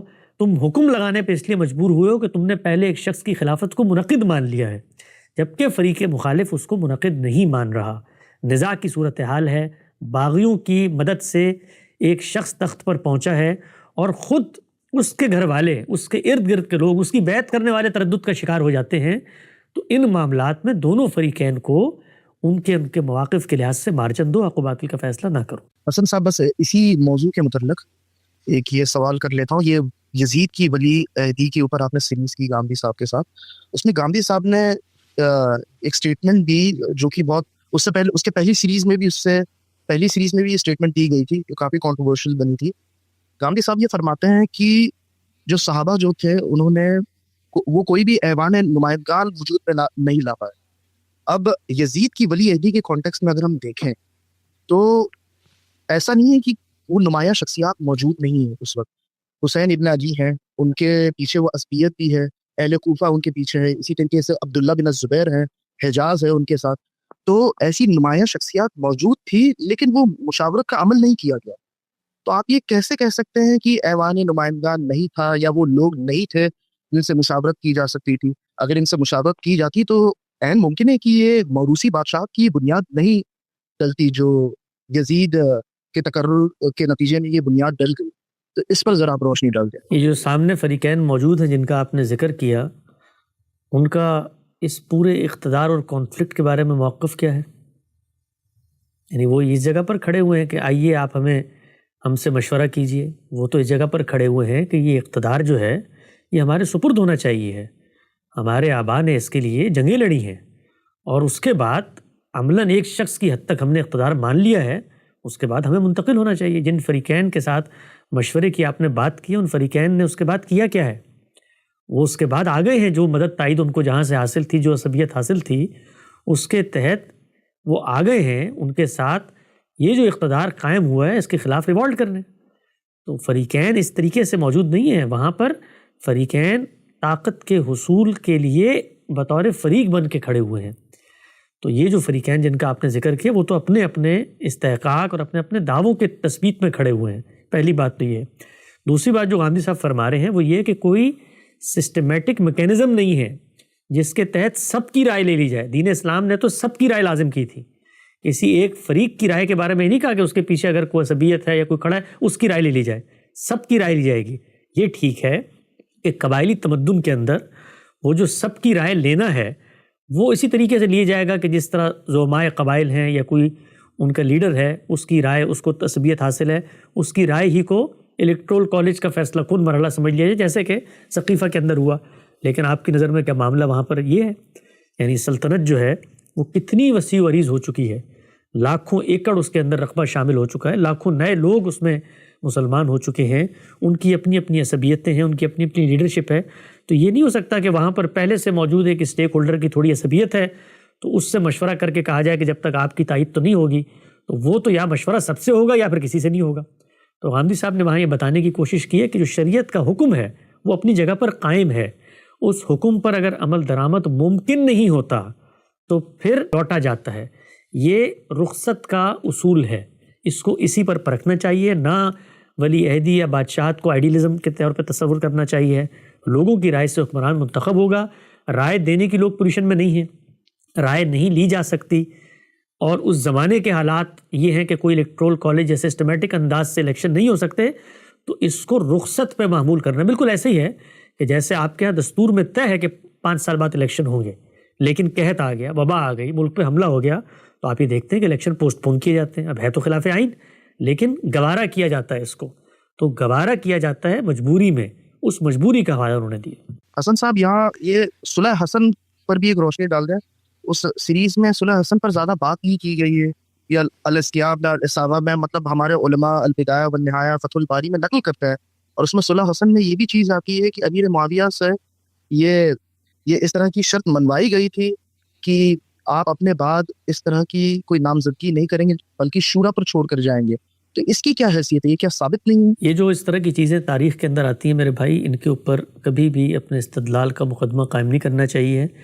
اس لیے کہ یہ تاریخ کے اندر نقل ہونے والی چیزیں کبھی بھی قطعی پایا ثبوت تک نہیں پہنچتی، اور ہر فریق ایک جانب سے دوسری جانب سے اس کے اندر بے شمار چیزیں نکالتا رہتا ہے. جو لوگ نقل کرتے ہیں ان کے بارے میں ان کا تجزیہ و تحلیل ہوتی ہے. یہ کبھی بھی بنا استدلال نہیں بن سکتا. کوئی ایسا ہسٹوریکل ڈاکومنٹ نہیں ہے جو متفق علیہ ہو، جو کسی لائبریری یا میوزیم میں پڑا ہوا ہو، جس کے اندر شرائط لکھی ہوئی ہوں. یہ جتنی چیزیں بیان کی جاتی ہیں بالعموم یہ مختلف تاریخ کی کتابوں میں ہیں، اور ان کے اندر بھی مختلف تضادات پائے جاتے ہیں. خود حدیث عمار کے بارے میں آپ پڑھ لیں، قاضی طاہر الہاشمی صاحب کی جو کتاب ہے انہوں نے اس کا تفصیلی تجزیہ کیا ہے. اسی طریقے سے ہمارے دوست اور بھائی جناب حافظ زبیر صاحب نے بھی خود روایت کے اوپر تجزیہ کیا ہے. جو روایت کے الفاظ ہیں کہ وہ جنت کی طرف بلا رہا ہوگا اور وہ اسے جہنم کی طرف بلا رہے ہوں گے، بخاری کے ابتدائی ترین نسخوں میں وہ الفاظ پائے نہیں جاتے.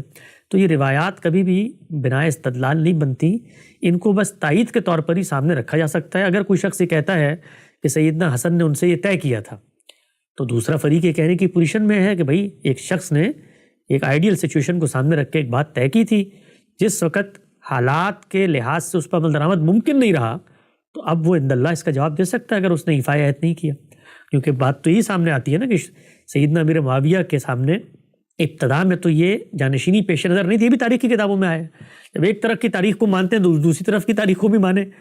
تو اس کے بعد جو خود ان کے ارد گرد لوگ ہیں انہوں نے یہ کہا کہ بھائی یہ تو شیرازہ بندی ہو جائے گی اگر آپ کسی اس طریقے کا فیصلہ نہیں کرتے کہ جس کے اوپر سب کا اتفاق ہو جائے، تو یہ تو سلطنت پارا پارا ہو جائے گی، ٹکڑوں ٹکڑوں میں بڑھ جائے گی. وہاں عبداللہ بن زبیر کا پوری ضروریت موجود ہے، یہاں پر ان کی موجود ہے اہل بیت کی، تو یہ تو معاملہ کانفلکٹ کی طرف جائے گا. تو کہنے والا کہہ سکتا ہے کہ انہوں نے اگر ایک وعدہ کیا ہے، اس وعدے پہ عمل درآمد ان کے لیے ممکن نہیں رہا یا بڑے مسائل پیش نظر آ گئے، تو اس پر عمل درآمد نہیں ہو سکا. رخصت کے اصول کے اوپر ہم بھی کرتے ہیں دنیا کے اندر، بہت سارے معاملات میں کرتے ہیں، کبھی کبھی ہمارے ارادے اور اختیار میں نہیں ہوتا کہ ہم اس کی ایفا کر سکیں. تو دونوں طرف سے اصل بات یہ ہے کہ آپ اس کو جب تک سیاسی تنازع نہیں بنائیں گے اس وقت تک آپ فریقین کو مارجن دینے پہ آمادہ نہیں ہوں گے. جب آپ ایک فیصلہ کر لیں گے اس کے بعد آپ کو دوسرا شخص اور دوسرا گروہ باغی نظر آئے گا. جی بہت شکریہ. بہت شکریہ دانش بھائی جوائن کرنے کے لیے. آپ سے اجازت لینا چاہیں گے. نیکسٹ کالر ہیں ہمارے ساتھ مدثر بھائی. مدثر بھائی اپنا مائک انمیوٹ کر کے سوال کر سکتے ہیں، اور باقی تمام بھائیوں سے بھی گزارش ہے کہ سوال مختصر رکھیں اور ایک ہی رکھیں کیونکہ ہمارے پاس وقت بہت کم بچا ہے. جی مدثر بھائی اپنا مائک انمیوٹ کر کے آپ سوال کر سکتے ہیں. جی میرا سوال یہ تھا کہ قرآن پاک کے حوالے سے ہم جانتے ہیں کہ قرآن پاک کی متعلق ہم تحقیق نہیں کرتے. مطلب کسی کا یہ کہنا کہ ہم آج اپنی ایک تحقیق شروع کریں کہ اس میں دیکھیں کون سی آیت جو ہے وہ ہیبل کا حصہ ہے کون سی نہیں ہے. اور گامدی صاحب نے بھی اپنے ایک لیکچر میں یہ بات کی تھی کہ قرآن پاک پہ ہمیں کسی قسم کی تحقیق کی ضرورت نہیں ہے. کوئی بھی نہیں کہتا کہ اس میں کوئی آیت ہے قرآن کا حصہ ہے یا نہیں ہے. تو گامدی صاحب اس چیز کو اپناویں. میزان کے اندر جو ہے نا، میں یہ اصل میں سوال یہ کرنا چاہ رہا ہوں، میزان میں گامدی صاحب اسی چیز کو بیان کرتے لکھتے ہیں کہ سنت جو وہ قرآن کی طرح ہی قطعی ہے اور بالکل یہ امت کی اجماع اور تواتر سے ہی ہم تک پہنچی ہے، آگے نقل ہوئی ہے. تو اب سوال یہ ہے کہ پھر کیا وجہ ہے کہ گامدی صاحب جو ہیں اس کے اندر تحقیق کرتے ہیں، پھر اس کی جو تعداد ہے وہ ہم دیکھتے ہیں اس میں ترمیم بھی ہوتی ہے. تو اگر یہ قطعی ہے بالکل سنت قرآن کی طرح ہی، تو اس میں پھر بار بار ترمیم کرنے کی کیا وجہ بن رہی ہے؟ یہ تو پھر ضرورت نہیں ہونی چاہیے تھی اس کی. دیکھیے جس وقت یہ بات کہی جاتی ہے کہ سنت بھی قرآن مجید ہی کی طرح اجماع اور تواتر سے منتقل ہوئی ہے، تو اس سے مراد یہ ہوتی ہے کہ جو سنت اللہ تعالیٰ کے پیغمبر نے مقرر کی ہے اور اس کے لیے جو ذریعہ انتقال کا انتخاب کیا ہے وہ اجماع اور تواتر ہی ہے. اس اجماع اور تواتر کے ساتھ اگر انسان یہ فیصلہ کریں کہ سنت کے اسی لفظ کے اندر خبر واحد کی روشنی میں جو چیزیں نسات محمد صلی اللہ علیہ وسلم کی اسوہ کی ہم تک پہنچتی ہیں ان کو بھی شامل کرنا ہے، تو ایک صاحب علم کا یہ کردار پیدا ہو جاتا ہے کہ وہ اس اصل سنت جو اجماع اور تواتر کے ذریعے پہنچی ہے اور وہ چیزیں جو اخبار احاد میں آتی ہیں انہوں نے سنت قرار دے دیا جاتا ہے ان کو الگ الگ کرے. یہ جو کام ہے یہ سنت جو اجماع اور تواتر سے آ رہی ہے اس کے ثبوت اور اس کی تحقیق کا کام نہیں ہے، بلکہ اس اجماع اور تواتر کے ساتھ آنے والی سنت کے ساتھ جو التباس پیدا کر دیا گیا ہے اخبار احاد کے اندر جو چیزیں بیان ہو رہی ہیں انہیں سنت کا نام دے کے ان کو الگ الگ کرنا ہے. ان دو چیزوں کے فرق کو آپ سمجھیں. یہ بالکل ایسے ہی ہے کہ قرآن مجید کے اندر قرآن کا متن تو اجماع اور تواتر سے منتقل ہوا ہے، لیکن خود رسالت محمد صلی اللہ علیہ وسلم نے ابتدائے نزول میں اس چیز کی اجازت دی لوگوں کو کہ وہ اپنے اپنے لہجوں میں قرآن مجید پڑھ سکتے ہیں. اسی طریقے سے کہیں کوئی آیت کے اندر لفظ ان کی زبان پر نہیں آ رہا، یا عذاب کی آیت جو ہے وہ مغفرت کی نہیں بن رہی، مغفرت کی عذاب کی نہیں بن رہی، تو اس میں کوئی چھوٹا موٹا تبدیلی پڑھنے میں اس موقع پر ہو رہا ہے عبوری عہد میں، تو اس کو گوارا کریں. لیکن ہم نے یہ دیکھا کہ لوگوں نے انہیں بھی منتقل کرنا شروع کر دیا. اس وقت جو آپ کو پوری قراتوں کی بحث نظر آتی ہے اور لوگ مختلف قراتیں پیش کرتے ہیں، ان کی بنیاد پہ احکامات اخذ کر رہے ہوتے ہیں، تو وہاں پر بھی یہ ضرورت پیش آتی ہے کہ کوئی صاحب علم اٹھے اور وہ یہ کہے کہ یہ جو کچھ تم پیش کر رہے ہو یہ تو اخبار احاد کے اندر اس رخصت کے دور کی نقل ہونے والی قرآن کی ایک قرات ہے. اصل قرآن تو اجماع اور تواتر سے موجود ہے. تو پھر سوال تو پوچھنے والے آپ وہاں بھی پوچھ سکتے ہیں کہ اگر قرآن مجید تواتر سے آیا تو اس کی بحث کی ضرورت کیوں پیش آ گئی کہ آپ بتائیں کہ جی یہ تو جو قراتیں ہیں دیگر اخبار احاد سے منتقل ہوئی ہیں. تو بحث کی ضرورت اس لیے پیش آ گئی کہ آپ نے قرآن کے ساتھ اس کو خلط ملط کر دیا ہے. اب بحث کر کے یہ بتانا پڑ رہا ہے کہ یہ اجماع اور تواتر سے قرآن آیا تھا اور یہ اخبار احاد کی روشنی میں نقل ہونے والی قرآن کے مختلف لہجے اور عبوری دور کی قراتیں ہیں جن کو خود قرآن نے پڑھنا منسوخ کر دیا ہے، ختم کر دیا ہے، حکم آ گیا ہے. تو یہ بحث اس پس منظر میں ہوتی ہے. وہ اصل چیز اپنی جگہ پر محفوظ ہے، اس اصل چیز کے ساتھ کچھ چیزوں کو ٹانگ دیا گیا ہے، ٹیگ کر دیا گیا ہے. ان کو الگ کرنے کا مرحلہ ہوتا ہے. جب یہ الگ کرنے کا مرحلہ ہوتا ہے تو اس کے اندر کبھی کبھی غلطی بھی ہو جاتی ہے. قرآن کے باب میں یہ غلطی اس لیے نہیں ہو سکتی اصل اور یہ جو باقی قراتیں ان کو الگ الگ کرنے کی، اس لیے کہ وہ مابین الدفتین مکتوب ہے، لکھا ہوا ہے. سنت جو ہے وہ تواتر عملی کا حصہ ہے اور مسلمانوں کے علم کا اس پر اجماع ہے. تو وہاں پر جب آپ بالکل سامنے دیکھتے ہیں تو بظاہر کچھ چیزوں کے بارے میں تاثر ہوتا ہے کہ ان کو تو جمع غفیر کا اجماع حاصل ہے. جیسے آپ اس کی ہسٹری کو ٹریس کرتے ہیں تو پتہ چلتا ہے کہ اس کو تواتر حاصل نہیں ہے، اس لیے کہ تواتر جو ہے وہ تو اپنے وجود اور وقوع پذیری کے وقت سے لے کر آخر تک ثابت کرنا ہے. تو اس میں اپنے دور متوسط کو دیکھنا ہے، ابتدائی دور کو دیکھنا ہے اور اپنے دور کو دیکھنا ہے. تو اس تجزیہ اور تحلیل میں اصل سنت کو الگ کیا جاتا ہے. یہ اصل سنت کے کہیں غائب ہونے کی بحث نہیں ہے. میں نے ایک چھوٹی سی بات کی بات ہے حسن بھائی، وہ جب ہم یہ سنت کے حوالے سے تحقیق کر رہے ہوتے ہیں تو اس وقت اس کی حیثیت کیا؟ تحقیق کی ضرورت ہی نہیں پیش آتی میرے بھائی. کبھی کبھی آپ کو کسی محقق سے پوچھیں کہ سنت کے بارے میں اس کو تحقیق کرنی پڑتی ہے کہ یہ سنت ہے. جو سنت کی فہرست غامدی صاحب نے بیان کی ہے اس کے بارے میں کسی مسلمان کو تحقیق کی ضرورت پڑتی ہے؟ بالکل نہیں پڑتی. اسی طرح جیسے قرآن کے متن کے بارے میں تحقیق کی ضرورت نہیں پڑتی. نسل در نسل مسلمانوں کی ملت اس کو اپنے ایک تہذیبی نظریے اور آدرش کے طور پر عملاً اپنائے ہوئے ہے. تو نماز سنت طریقے سے منتقل ہوئی ہے، اس کی تحقیق کی ضرورت پڑی ہے. تحقیق کی ضرورت ہمیشہ دو پہلوؤں سے پڑتی ہے. اگر آپ رسالت مآب صلی اللہ علیہ وسلم کی نسبت سے کوئی چیز لا کر دیں جو سنت رائج ہے وہ اس کے خلاف ہے، تو پھر آدمی تحقیق کرتا ہے کہ اس روایت کی کیا حیثیت ہے، یہ جو عمل ہم کر رہے ہیں ذرا اس کو دوبارہ سے ویریفیکیشن کے اس مرحلے سے گزار لیں. یا پھر خبر احاد کے اندر جو خلط مبس ہو گیا ہے کہ ہمارے محققین نے سنت ہی کی دوسری قسم اسے قرار دے دیا ہے، ایک لفظی التباس اس سے پیدا ہو جاتا ہے، تو اس میں تحقیق کی جاتی ہے، ورنہ سنت کی تحقیق کی کوئی ضرورت نہیں ہوتی. جی بہت شکریہ مدثر بھائی ہمیں جوائن کرنے کے لیے. نیکسٹ کالر ہے ہمارے ساتھ باسط ریاض بھائی. آپ اپنا مائک انمیوٹ کر کے سوال کر سکتے ہیں. السلام علیکم حسن صاحب. وعلیکم السلام. میرا سوال ابھی آپ نے جو سورہ العصر کی جو آپ نے پہ آپ نے جو بحث کی ابھی وہ مجھے پوری سمجھ نہیں آئی، کیونکہ میں نے جو آیت ابھی پڑھی تھی ان الانسان لفی خسر، تو وہ ڈپینڈ ہوتی ہے نیکسٹ آیت پہ الا الذین آمنوا، جو اپنے کی وجہ سے جو بڑی کیٹیگرائزیشن کی کہ وہ آج کے لوگوں پہ فٹ نہیں ہوگی. تو اس پر تھوڑی روشنی ڈالیے. اور جو ایتھیزم پر سیریز میں نے کہیں سنا تھا کہ آپ کر رہے ہیں، تو وہ کب تک آ جائے گی؟ جی، قرآن مجید کا جو آخری باب ہے، یہ جس پس منظر کی صورتیں ہیں وہ اللہ تعالیٰ کے اسی حتمی فیصلے اور اتمام حجت کے مراحل کو بیان کر رہی ہیں. اس سے پیچھے کی آپ صورتوں میں دیکھیں یہی مضمون زیر بحث ہے. قرآن کو جب ہم پڑھتے ہیں تو ہمیں یہ چیز پیش نظر رکھنی ہے کہ قرآن اپنے مضمون کے لحاظ سے پیغمبر کی سرگزشت انذار ہے. پیغمبر کو اور پیغمبروں کی جو روایت ہے اس کے اندر جیسے دین پیش کیا جاتا ہے انہی حقائق کو رسالت مآب صلی اللہ علیہ وسلم بھی پیش کر رہے ہیں.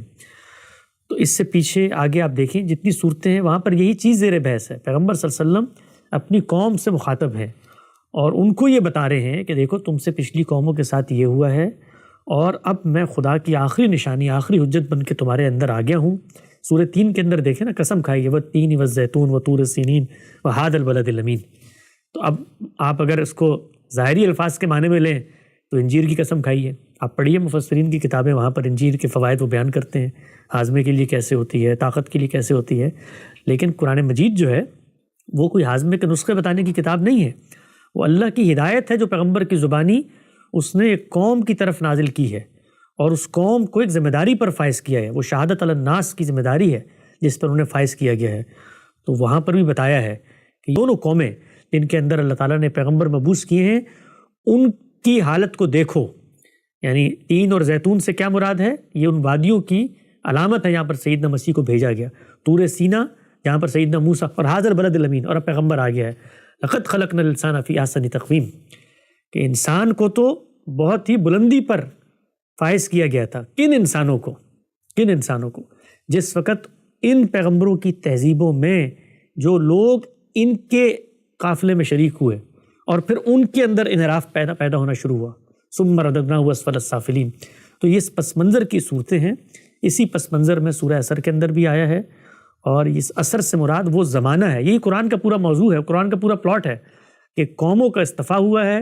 اس میں ایک آخری قوم بنی اسماعیل جس کو ذمہ داری پر فائز کیا گیا ہے، وہاں اللہ کے رسول مبعوث ہوئے ہیں، اور وہ ان کو نصیحت اور یاد دہانی کروا رہے ہیں کہ دیکھو تم سے پیچھے معاملات کیا ہوئے، آگے کیا معاملات ہوں گے.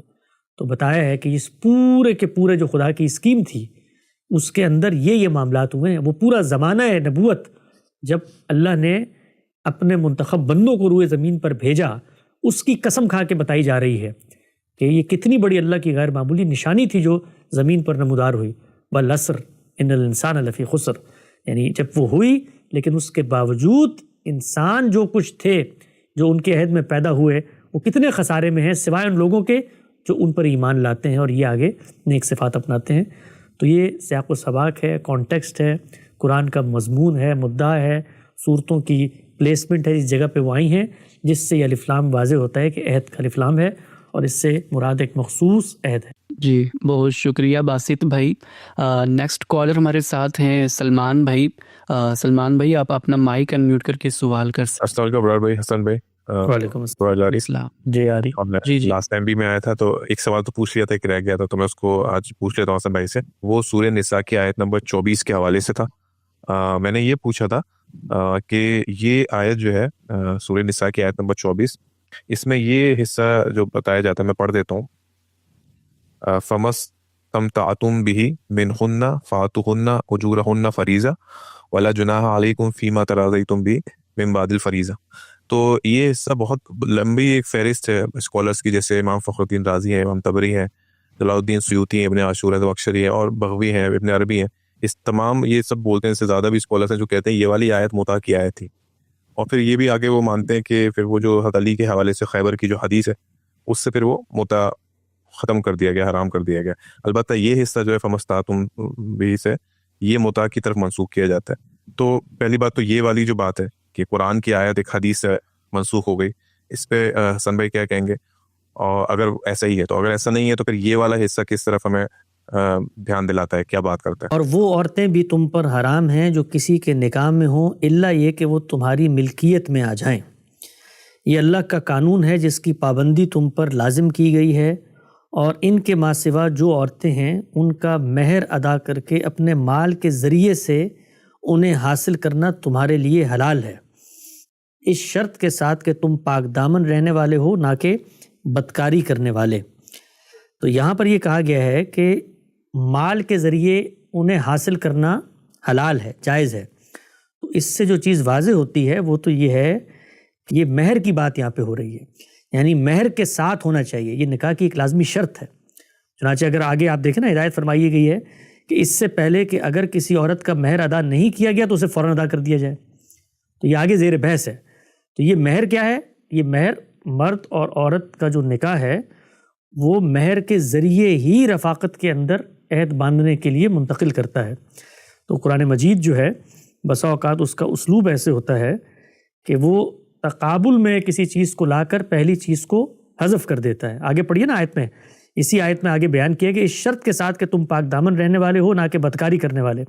پھر اس سے پہلے کہ اگر مہر ادا نہیں کیا گیا، جو فائدہ ان سے اٹھایا ہے اس کے صلے میں ان کا مہر انہیں ادا کرو، ان کا مہر انہیں ادا کرو.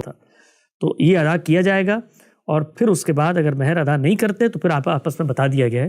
تو یہ یہاں پر کہیں بھی متاع کی بات نہیں ہو رہی، اس مال کی بات ہو رہی ہے جس کے ذریعے سے رفاقت قائم کی جاتی ہے، یعنی کہ مہر کی رقم ادا کر کے اگر تم یہ کام کرتے ہو تو اس میں کوئی حرج کی بات نہیں ہے. باقی جہاں تک تعلق ہے نکاح متاع کا، تو نکاح اپنے لفظ اور اپنے مفہوم کے لحاظ سے اس چیز کا تقاضا کرتا ہے کہ معاشرے کی سطح پر ایجاب و قبول ہو، اعلان و اقرار ہو کہ میں اس کو آج میاں کی حیثیت سے مان رہا ہوں، یہ مجھے آج بیوی کی حیثیت سے مانتی ہے. تو یہ چیزیں اس کا اعلان کرنا پڑے گا. جو جس چیز کا اعلان نہ ہو وہ اپنی حقیقت میں نکاح نہیں بن سکتا. البتہ نکاح کے اندر آپ اپنے حالات کی رعایت سے کچھ حدود و شرائط عائد کر سکتے ہیں. مثلا میں یہ کہہ سکتا ہوں کہ میں سفر پہ آیا ہوا ہوں، میرے پاس 1 سال کا ویزا ہے، میں 1 سال یہاں پر نکاح کے بندھن میں بندھا رہوں گا. اگر مجھے موقع ملا، میرا گرین کارڈ ہو گیا، مستقل سکونت مجھے مل گئی تو میں ساتھ رہوں گا، اگر نہیں ملتا تو میں واپس چلا جاؤں گا. تو یہ بالکل مختلف ہے اس چیز سے جو آپ زنا کو لیگلائز کرنے کے لیے نکاح قرار دینا شروع کر دیتے ہیں. 2 گھنٹے کے لیے ایک عورت پسند کی اور اس سے وقتی طور پہ نکاح کیا اور استمتاع ہوا اور پھر طلاق دے کے باہر نکل آئے. یہ اسلام میں بالکل جائز نہیں ہے. ٹھیک. تو جو حسن بھائی آپ یہ کہہ رہے ہیں کہ جیسے فمستمتعتم والا جو حوالہ ہے، تو اس میں وہ کیس ہے کہ جہاں پہ استمتاع تو ہو گیا ہے، قرابت ہو گئی ہے، لیکن ممکن ہے کہ پہلے جو فرض مہر ہے وہ نہ دیا ہو، تو اس کی طرف تاکید دلائی جا رہی ہے کہ اگر نہیں دیا ہے تو دے دیں. اور تو اس کا مطلب ہے کہ ہمارے پاس ایسے کیس ضرور ہوں گے جہاں پہ مسلمانوں کا نکاح ہو گیا لیکن انہوں نے مہر کی رقم ہی نہیں دی ہے. مہر کی رقم ہمارے یہاں بھی آپ یہ دیکھیں نا، رقم ادا ہمارے یہاں کون کرتا ہے؟ ہمارے معاشرے کے اندر کوئی بھی ادا نہیں کرتا. وہ عام طور پہ طلاق کے وقت مہر کی باتیں زیر بحث آ رہی. مہر تو اصل میں وہ ٹوکن منی ہے جو آپ نے نان نفقے کی ذمہ داری اٹھانی ہے، اس کا ایک علامتی روپیہ ہے جو آپ دے رہے ہوتے ہیں، تو وہ تو پہلے ہی ادا ہونا چاہیے ہے. یہ جو پوچھنا چاہ رہا تھا وہ یہ تھا کہ غامدی صاحب سورہ 47 آیت نمبر 4 کے تحت وہ جو قرآن میں لکھا گیا ہے کہ جو قیدی پکڑے جائیں تو 2 ہی معاملات ہوں گے، یا تو فدیہ لے کے چھوڑا جائے گا یا احسان کر کے چھوڑا جائے گا، اور وہ اس بات کے قائل نہیں ہے کہ جو قیدی ہیں ان کو مکمل غلام بنا لیا جائے. لیکن یہاں پہ جو اطلاق کیا ہے غامدی صاحب نے، یہاں تو غلام بنانے کی بات ہی نہیں کی گئی. یہاں تو یہ نہیں کہا گیا کہ لونڈیا بنا لی جائے گی، نکاح کی بات کی گئی ہے. نہیں ہے کہتے ملک جیسے اللہ ملکت ایمانکم، یعنی کہ وہ پہلے اس حیثیت سے آئیں گی تب ان سے نکاح کریں گے. اس لیے کہ دونوں صورتیں ہوں گی نا، کہ وہ جو جنگ میں پکڑی جانے والی خواتین ہیں ان میں وہ خواتین بھی ہوں گی جو جنگ میں محارب کی حیثیت سے لڑنے آئی ہیں اور وہ آزاد تھیں اپنے پس منظر کے لحاظ سے، اور وہ خواتین بھی ہوں گی جو پہلے سے ہی لونڈیاں بن کے چلی آ رہی ہیں.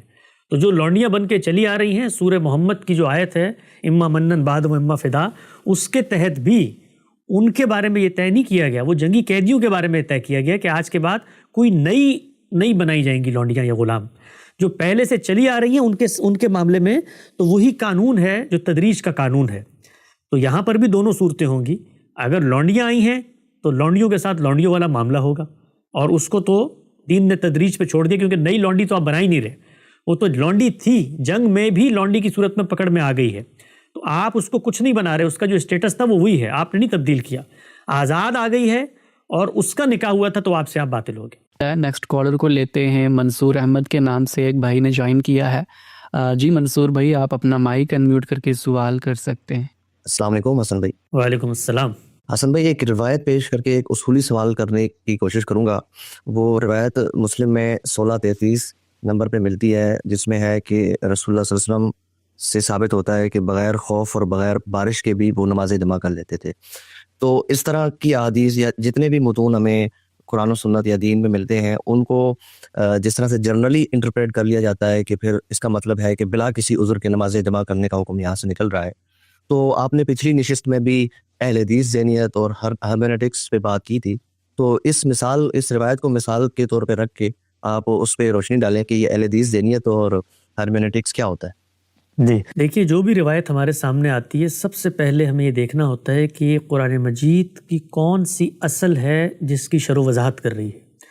کیونکہ رسالت مآب صلی اللہ علیہ وسلم کی جو ذمہ داری ہے وہ دین پہنچانے کی ذمہ داری ہے. یہ آپ کا امت پر احسان ہے، آپ کی شفقت ہے کہ آپ نے اس دین کی ہدایت کے اندر اگر کوئی عقلی مضمر تھا تو اس کو کھول دیا ہے، اگر کوئی لسانی مضمر تھا تو اس کو کھول دیا ہے. یہ آپ کی ذمہ داری نہیں تھی، لیکن یہ آپ کی شفقت ہے، رافت ہے، رحمت ہے، محبت ہے، کرم نوازی ہے کہ انہوں نے دین کی شرح و وضاحت کا یہ فریضہ بھی انجام دیا۔ جس وقت کوئی شخص دنیا کا کسی چیز کی شرح و وضاحت کرتا ہے تو شرح و وضاحت بنتی ہی اس وقت ہے کہ جس وقت جو اصل متن ہے، اصل قاعدہ ہے، اصل کلیہ ہے، اصل قانون ہے، وہ اس شرح و وضاحت کو قبول کرے۔ اگر وہ اس کو قبول نہیں کرتا یا اس چیز سے جو تصور آپ نے قائم کیا ہے تو اس چیز کو شرح و وضاحت کہا ہی نہیں جا سکتا۔ اس کی بڑی سادہ سی مثال ہے کہ غالب کا ایک شعر ہو، وہ میں پڑھوں اور پھر اس کی شرح کروں، تو جو میں شرح کروں گا مجھ پر لازم ہے کہ جو شعر کے الفاظ ہیں وہ اس کو قبول کریں، ورنہ وہ غالب کے شعر کی شرح نہیں بن سکتی، وہ میرے ذہن اور میرے دماغ کے اندر موجود کوئی خیال ہوگا۔ تو پیغمبر صلی اللہ علیہ وسلم کے بارے میں یہ تصور ذہن میں لانا محال ہے، نعوذ باللہ ممکن نہیں ہے کہ دین کی ہدایت کو ایک طرف رکھ کر آپ الگ سے انڈیپینڈنٹلی کچھ ہدایات کا اجرا کر رہے ہوں، یہ ناممکن ہے۔ پیغمبر کے بارے میں یہ سوچا نہیں جا سکتا۔ پیغمبر کے بارے میں تو اللہ تعالیٰ نے یہاں تک کہا ہے کہ جو پیغام میں نے تمہیں دیا ہے یہ اس کو پہنچانا تمہاری ذمہ داری ہے، اس کو پہنچانے میں اگر کوئی کمی کوتاہی ہوئی تو رگے جان تک کاٹنے کی نوبت آ سکتی ہے، اتنا سخت کام ہے۔ تو کبھی پیغمبر اس سے آگے نہیں بڑھتے، اور اگر کہیں اطلاق میں اجتہادی غلطی بھی ہو جائے تو اللہ اس پر انہیں غائب نہیں رہنے دیتا۔ تو پہلی چیز یہ سمجھیں کہ روایت کے اندر جو بھی چیز آئے گی وہ جو اصل دین موجود ہے اس کے اندر جو اصول موجود ہیں وہ ان کی شرح و وضاحت ہوگی، ان کی تفہیم و تبیین ہوگی۔ تو اس معاملے میں اصل دین کیا کہتا ہے؟ اصل دین یہ کہتا ہے کہ ان الصلاۃ کانت علی المؤمنین کتابا موقوتا، کہ نماز انسانوں پر اوقات کی رعایت سے مقرر کر دی گئی ہے۔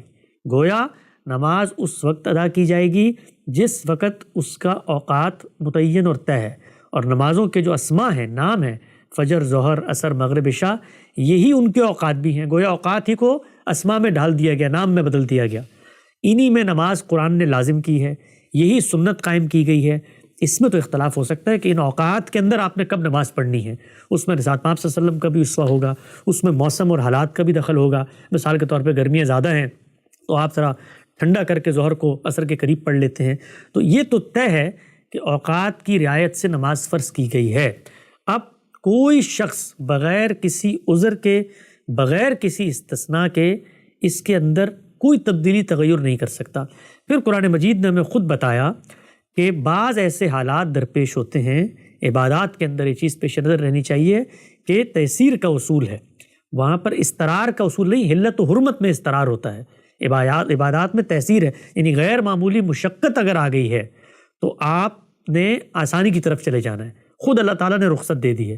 تو قرآن مجید نے ہمیں یہ بات بتا دی، جنگ کے موقع پر جب افراتفری ہوتی ہے، آپادھاپی ہوتی ہے، لوگوں کو پتہ نہیں ہوتا، حالات واقف نہیں ہوتے، تو اس موقع پہ کہا کہ ان خفتم، اگر تمہیں اندیشہ ہو تو تم نماز عادی کر سکتے ہو۔ اب وہ عادی کیسے کرنی ہے؟ خود پیغمبر نے سنت کے ذریعے بتا دی ہے کہ 4 2 بن جائیں گی، 3 3 ہی رہیں گی، مغرب میں قصر نہیں ہوگی، اور باقی جو ہے ظہر، عصر اور عشاء اس میں قصر ہو جائے گی، اس کو بطور سنت جاری کر دیا اسی اصول کے تحت۔ تو خفتم کا اصول تھا، وہ اصول تھا جنگ کے موقع پر، لیکن دین میں جب بھی کوئی ہدایت دی جاتی ہے تو وہ مبنی بر علت ہوتی ہے، اس کے پیچھے ایک ریزن اور ایک حقیقت ہوتی ہے۔ تو اللہ کے پیغمبر نے اس ریزن کو وہاں سے اٹھایا، ان خفتم جو جنگ کے پس منظر کی آیت تھی، اور عام سفروں میں بھی چونکہ مشقت پیش آتی ہے، چونکہ تردد پیش آتا ہے، ان پر بھی اطلاق کر دیا۔ یہی سوال سیدنا عمر نے رسول اللہ صلی اللہ علیہ وسلم سے کیا ہے کہ یہ تو قرآن نے جنگ کے موقع پر ایجاد دی تھی، آپ نے یہاں پر کیوں یہ کام کر دیا؟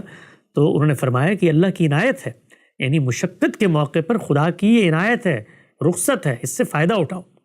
تو یہ چیز ہمیں معلوم ہوئی کہ جو اصل قانون ہے اس کے اندر بھی رعایت دی گئی ہے، کس بنیاد پہ؟ ان خفتم کی بنیاد پر۔ اب جو بھی رعایت آپ لیں گے، نماز قصر کرنے کے حوالے سے، نماز جمع کرنے کے حوالے سے، نماز میں اگر تاخیر ہو رہی ہے تو 2 نمازوں کو ملا کر پڑھنے کے حوالے سے، یہ سب کچھ اس تردد کے ذیل میں آنا چاہیے۔ وہ تردد پایا جائے گا تو اس رخصت پر عمل درآمد کیا جائے گا، وہ تردد نہیں پایا جائے گا تو اس رخصت پر عمل درآمد نہیں کیا جائے گا۔ اب جب روایت ہمارے سامنے آتی ہے تو ہم نے روایت میں یہ عقلی مضمر مان کر داخل ہونا ہے، یعنی یہ جو اہل حدیث ذہن جس کی طرف آپ نے اشارہ کیا، جو اصل غلطی ہوتی ہے کہ وہ روایت کو اصل بنا لیتا ہے، یہ جو پیچھے کی پوری میں نے ابھی تقریر کی قرآن پہ مبنی، یہ وہاں پر محذوف ماننی پڑے گی، یہ عقلی مضمر وہاں پہ ماننا پڑے گا. جب آپ یہ مانیں گے تو پھر آپ کو سمجھ میں آئے گا کہ رسول پاک صلی اللہ علیہ وسلم نے کیا کیا ہے. اب اس مضمر کو لے کر جائیں اس روایت میں کہ اگر کوئی تردد ہو تو پھر بیماری بھی نہ ہو, سفر بھی نہ ہو, تب بھی قصر کیا رسول اللہ صلی اللہ علیہ وسلم نے. تو یہ روایت میں کہاں لکھا ہوا ہے کہ اس کے علاوہ کوئی اور تردد نہیں تھا؟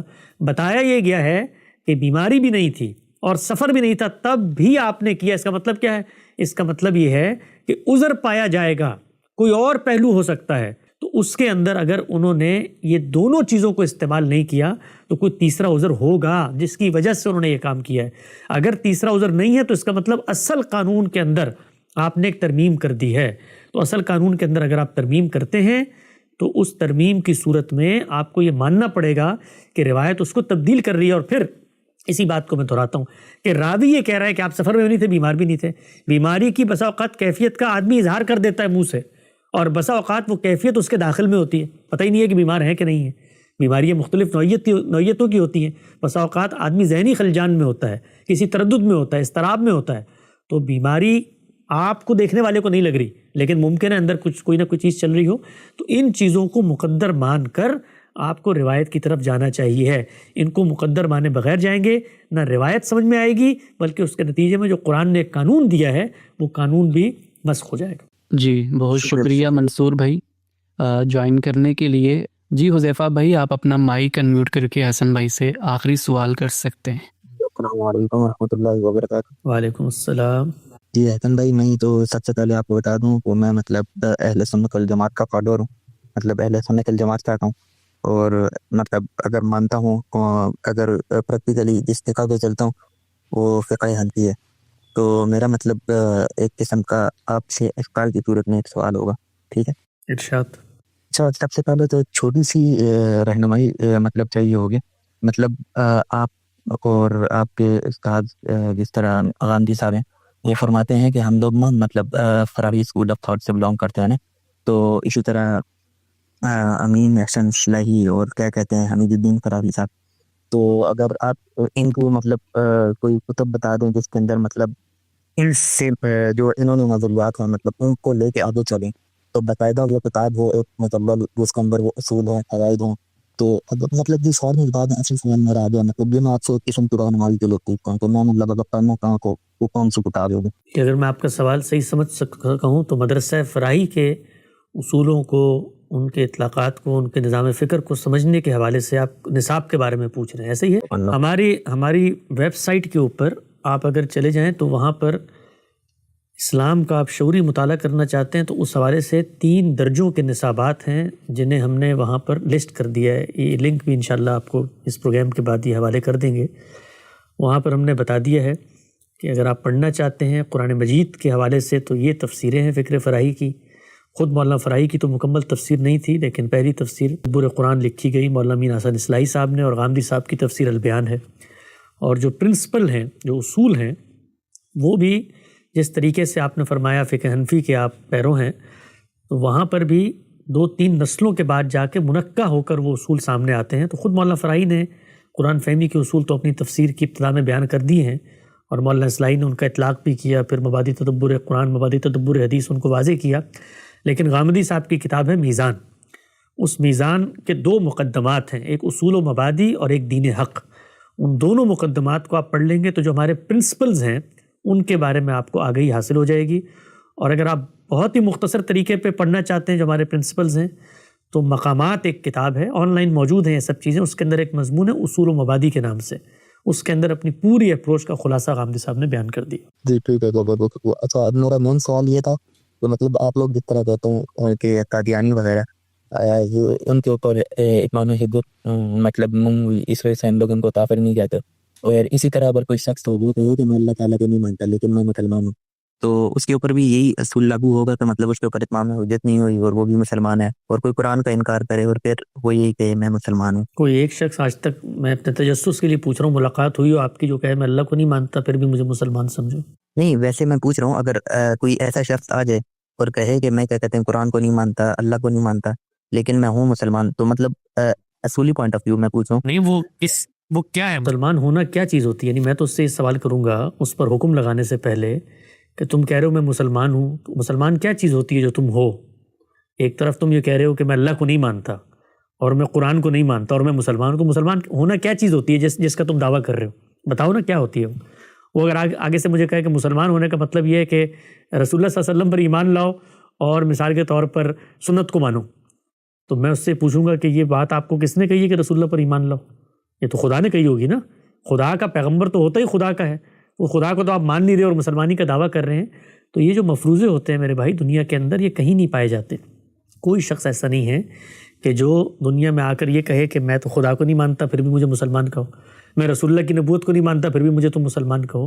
ہم نے جو بات سمجھانے کی کوشش کی، اور ہم نے کیا، باقی بھی اہل علم دنیا بھر میں سمجھاتے ہیں، وہ یہ ہے کہ جس وقت کسی گروہ کے اندر انحراف پیدا ہوتا ہے تو وہ انحراف کی کچھ بنیادیں ہوتی ہیں، ان بنیادوں کو ریفیوٹ کرنا چاہیے اور ان کی بنیاد پر انہیں بتانا چاہیے کہ جس مسلمان ہونے کا تم دعویٰ کرتے ہو اس میں تم ختم نبوت کو مانتے ہو، تو ختم نبوت کا یہ لازمی تقاضا ہے کہ پیغمبر صلی اللہ علیہ وسلم کے بعد کوئی شخص کسی حیثیت میں دعوی نبوت نہیں کر سکتا۔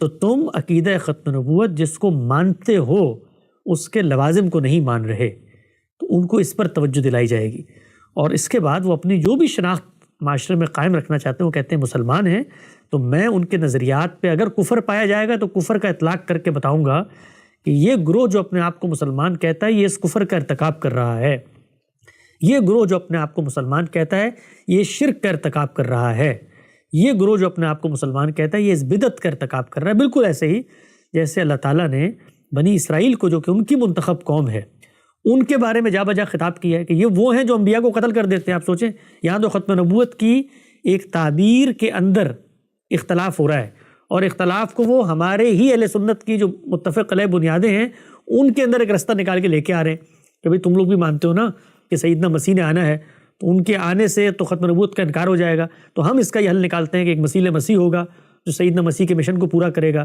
تو اس میں ہمارا تم سے اختلاف ہے۔ تو یہ علمی مقدمے کے دائرے میں وہ شخص آ گیا ہے۔ اگر وہ مجھے یہ کہے کہ نہیں بھائی مجھ پہ تو وہی نازل ہوتی ہے، انہوں نے مجھے کہا ہے، تو پھر میں اس سے وہی سوال پوچھوں گا کہ یہ وحی جو تم پر نازل ہوتی ہے، پہلے تو مجھے یہ بتاؤ کہ اس وحی کے تم پر نزول کی بنیاد اس کتاب میں موجود ہے جس کو تم مانتے ہو، یعنی تم مسلمان کی حیثیت سے یہ دعویٰ لے کر آئے ہو، تو پہلے اس کتاب میں یہ بتاؤ مجھے کہ پیغمبر کے بعد بھی وحی کا اجرا ہوگا، پہلے تو یہ ثابت کرو، تو پھر اس کے بعد میں تمہاری وحی کی طرف التفات کروں گا۔ تو یہ جتنے گروہ ہیں ان کے ساتھ دعوت کی بنیاد پر ہمیں مکالمہ کرنا چاہیے ہے، اور یہی صرف ہمارا نقطہ نظر نہیں ہے، عام طور پر جو مذہبی ذہن ہے وہ اس کو اس طرح سمجھتا ہے کہ ان کے نزدیک تو قادیانیوں کے انحراف کی کوئی اہمیت ہی نہیں ہے، بھائی ہم ان کے انحراف کو کفر قرار دے رہے ہیں، اس سے بڑھ کے کیا چیز ہوگی۔ لیکن جو سامنے گروہ موجود ہے وہ گروہ اپنے بارے میں دعویٰ کرتا ہے کہ ہم مسلمان ہیں، ہم اس چیز کی تعویل کر رہے ہیں، ہم ختم نبوت کو مانتے ہیں، ہم تعویل کر رہے ہیں۔ یہی تعویل دوسری جانب صوفیاء کرام کرتے ہیں اور وہ یہی باتیں کر رہے ہوتے ہیں، تو وہاں پر یہی اہل سنت ان کی اس تعویل کو مان لیتے ہیں۔ تو وہاں میں اگر آگے بڑھ کے کہوں کہ یہ دیکھو کتنے کفری شرکیہ عقائد پیش کی جا رہے ہیں اور آپ لوگ اس کی تعویل کرتے ہیں، یعنی قادیانی تو چونکہ اس وقت زیر بحث آئے ہوئے ہیں نا، اور ہیں قلیل تعداد میں، اور ان میں کوئی بڑا آدمی بھی نہیں پیدا ہو سکا اس طریقے کا، تو یہی ساری چیزیں ہم بیان کریں، تو اس کے جواب میں کہا جاتا ہے کہ جی صوفیاء نے کبھی اپنے لیے نبی کی اصطلاح استعمال، لیکن انہوں نے تو کر دی ہے، تو ہم نے وہ بھی نکال کے دکھا دیا ہے کہ صوفیاء نے خود نبی کی اصطلاح استعمال کی ہے، اپنے شیوخ کے لیے استعمال کی ہے۔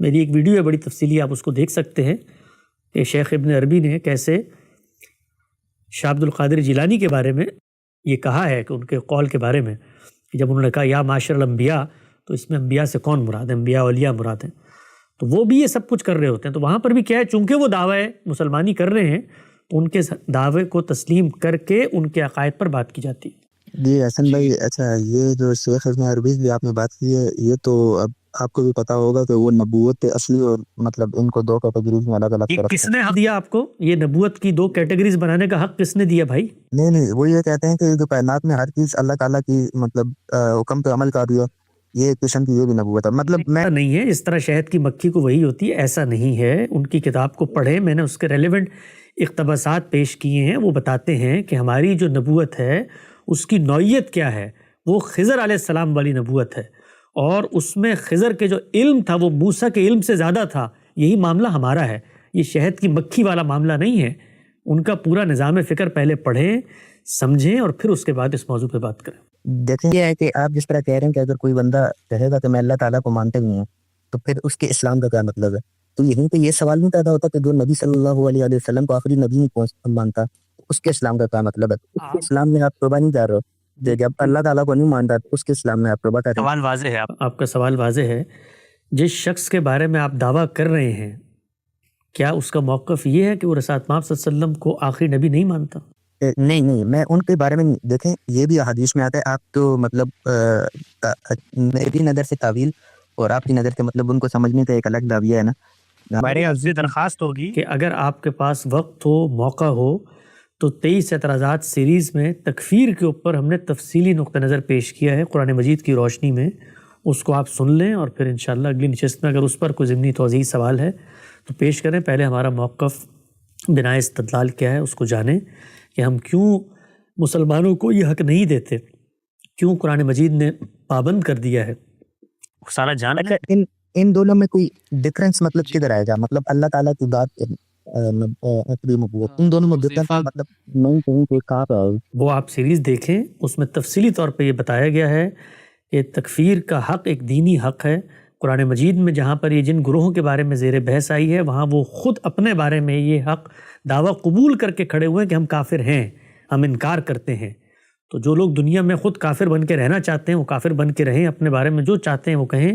ہمارے نزدیک جب آپ کسی کو کافر کہتے ہیں تو اس پر اتمام حجت ہونا چاہیے ہے، حق واضح ہونا چاہیے، اس کا وہ انکار کر رہا ہے، حق میں نے پیش کر دیا ہے، اس پر اتمام حجت ہو گیا، مجھے یہ نہیں پتہ۔ لہٰذا مسلم اور غیر مسلم کی تفریق ہوگی، جو اسلام کو نہیں مانتا وہ غیر مسلم ہے۔ اس پر غامدی صاحب کا ایک آرٹیکل ہے تفصیلی، مسلم اور غیر مسلم مقامات ان کی کتاب ہے، وہاں پڑھ لیں آپ، وہاں انہوں نے اپنا استدلال بھی بیان کیا ہے۔ تو دنیا کے اندر دو ہی تقسیمات ہوں گی، کوئی مسلمان ہوگا، کوئی مسلمان نہیں ہوگا۔ اب کسی مسلمان کے ہاں مجھے کفر، شرک اور بدعت نظر آتی ہے تو میں اس کو کہوں گا کہ یہ کفر ہے، اس کو کہوں گا کہ یہ شرک پایا جاتا ہے، اس کی شناخت کے بارے میں اس نے فیصلہ کرنا ہے۔ میں اس کو بار بار توجہ دلاؤں گا کہ جس تصور خدا کو یہ تم مانتے ہو، میں آپ سے پوچھتا ہوں خدا کو ماننے کا لازم تقاضا کیا ہے؟ کہ خدا کو واحد مدد دینے والا سمجھا جائے کہ نہ سمجھا جائے، یہی ہے نا تقاضا۔ یہ آخر سے مجھے سمجھ نہیں۔ خدا کو جب میں کہتا ہوں کہ وہ خدا ہے تو وہ رب الناس ہے، مالک الناس ہے، الہ الناس ہے، کیا کوئی اس کے ساتھ شریک ہو سکتا ہے؟ نہیں ہو سکتا۔ تو اگر بریلوی حضرات کسی شخص کو شریک کرتے ہیں، میرے نزدیک وہ شرک ہے، تو اب میں کہوں کہ یہ خدا کا انکار ہو گیا؟ اگر کوئی شخص کہہ رہا ہے تو یقیناً آپ کہوں، وہ تو نہیں مانتا، وہ تو کہہ رہا ہے شرک کو میں غلاظت سمجھتا ہوں، یہ شرک میں کر ہی نہیں رہا، یہ تو میں خدا کے نیک بندے ہیں جن کے طفیل سے جا رہا ہوں، ایک پورا تعویل اور توجیہ کا نظام فکر پیش کر رہا ہے۔ شرک وہ تو آپ یوں بات کر رہے ہیں کہ ایک بندہ قتل کر رہا ہے اور وہ کہہ رہا ہے میں قتل نہیں کر رہا۔ قتل کر رہا ہے، یہ واقعہ آپ پہلے ثابت کریں نا، قتل کر رہا ہے۔ دیکھیے مثال ہم عام طور پہ جو لے کر آتے ہیں وہ مثال کو احوال کے مطابق ہونا چاہیے۔ آپ یہ لے کر آئیں لکھا ہوا کہیں پر کسی شخص کی جانب سے، کسی بریلوی کی جانب سے، کہ میں شرک کر رہا ہوں، جس طرح قتل کر رہا ہوں۔ قتل کر رہا ہوں ایک واقعہ ہوتا ہے، شرک میں کر رہا ہوں یہ واقعہ، اور کہیے کہ شرک کو میں تسلیم کرتا ہوں پھر بھی میں مسلمان ہوں، یہ تو مسیحی تسلیم نہیں کرتے، مسیحی تسلیم نہیں کرتے، اسی لیے اللہ تعالیٰ نے سزا میں ان کے ساتھ فرق کیا۔ شرک ان کے شرک کو شرک قرار دیا، ان کے کفر کو کفر قرار دیا، لیکن ان پہ وہ سزا نافذ نہیں کی جو مشرکین مکہ پہ نافذ کی۔ جی بہت شکریہ حسن بھائی جوائن کرنے کے لیے، تقریباً 2 گھنٹے اور اس سے بھی زیادہ ہو چکے ہیں، اور ماشاءاللہ آج تو ایکسپیکٹیشن سے زیادہ لوگوں نے آ کے سوال کیے ہیں اور آپ نے بھی اچھے سے جواب دیے۔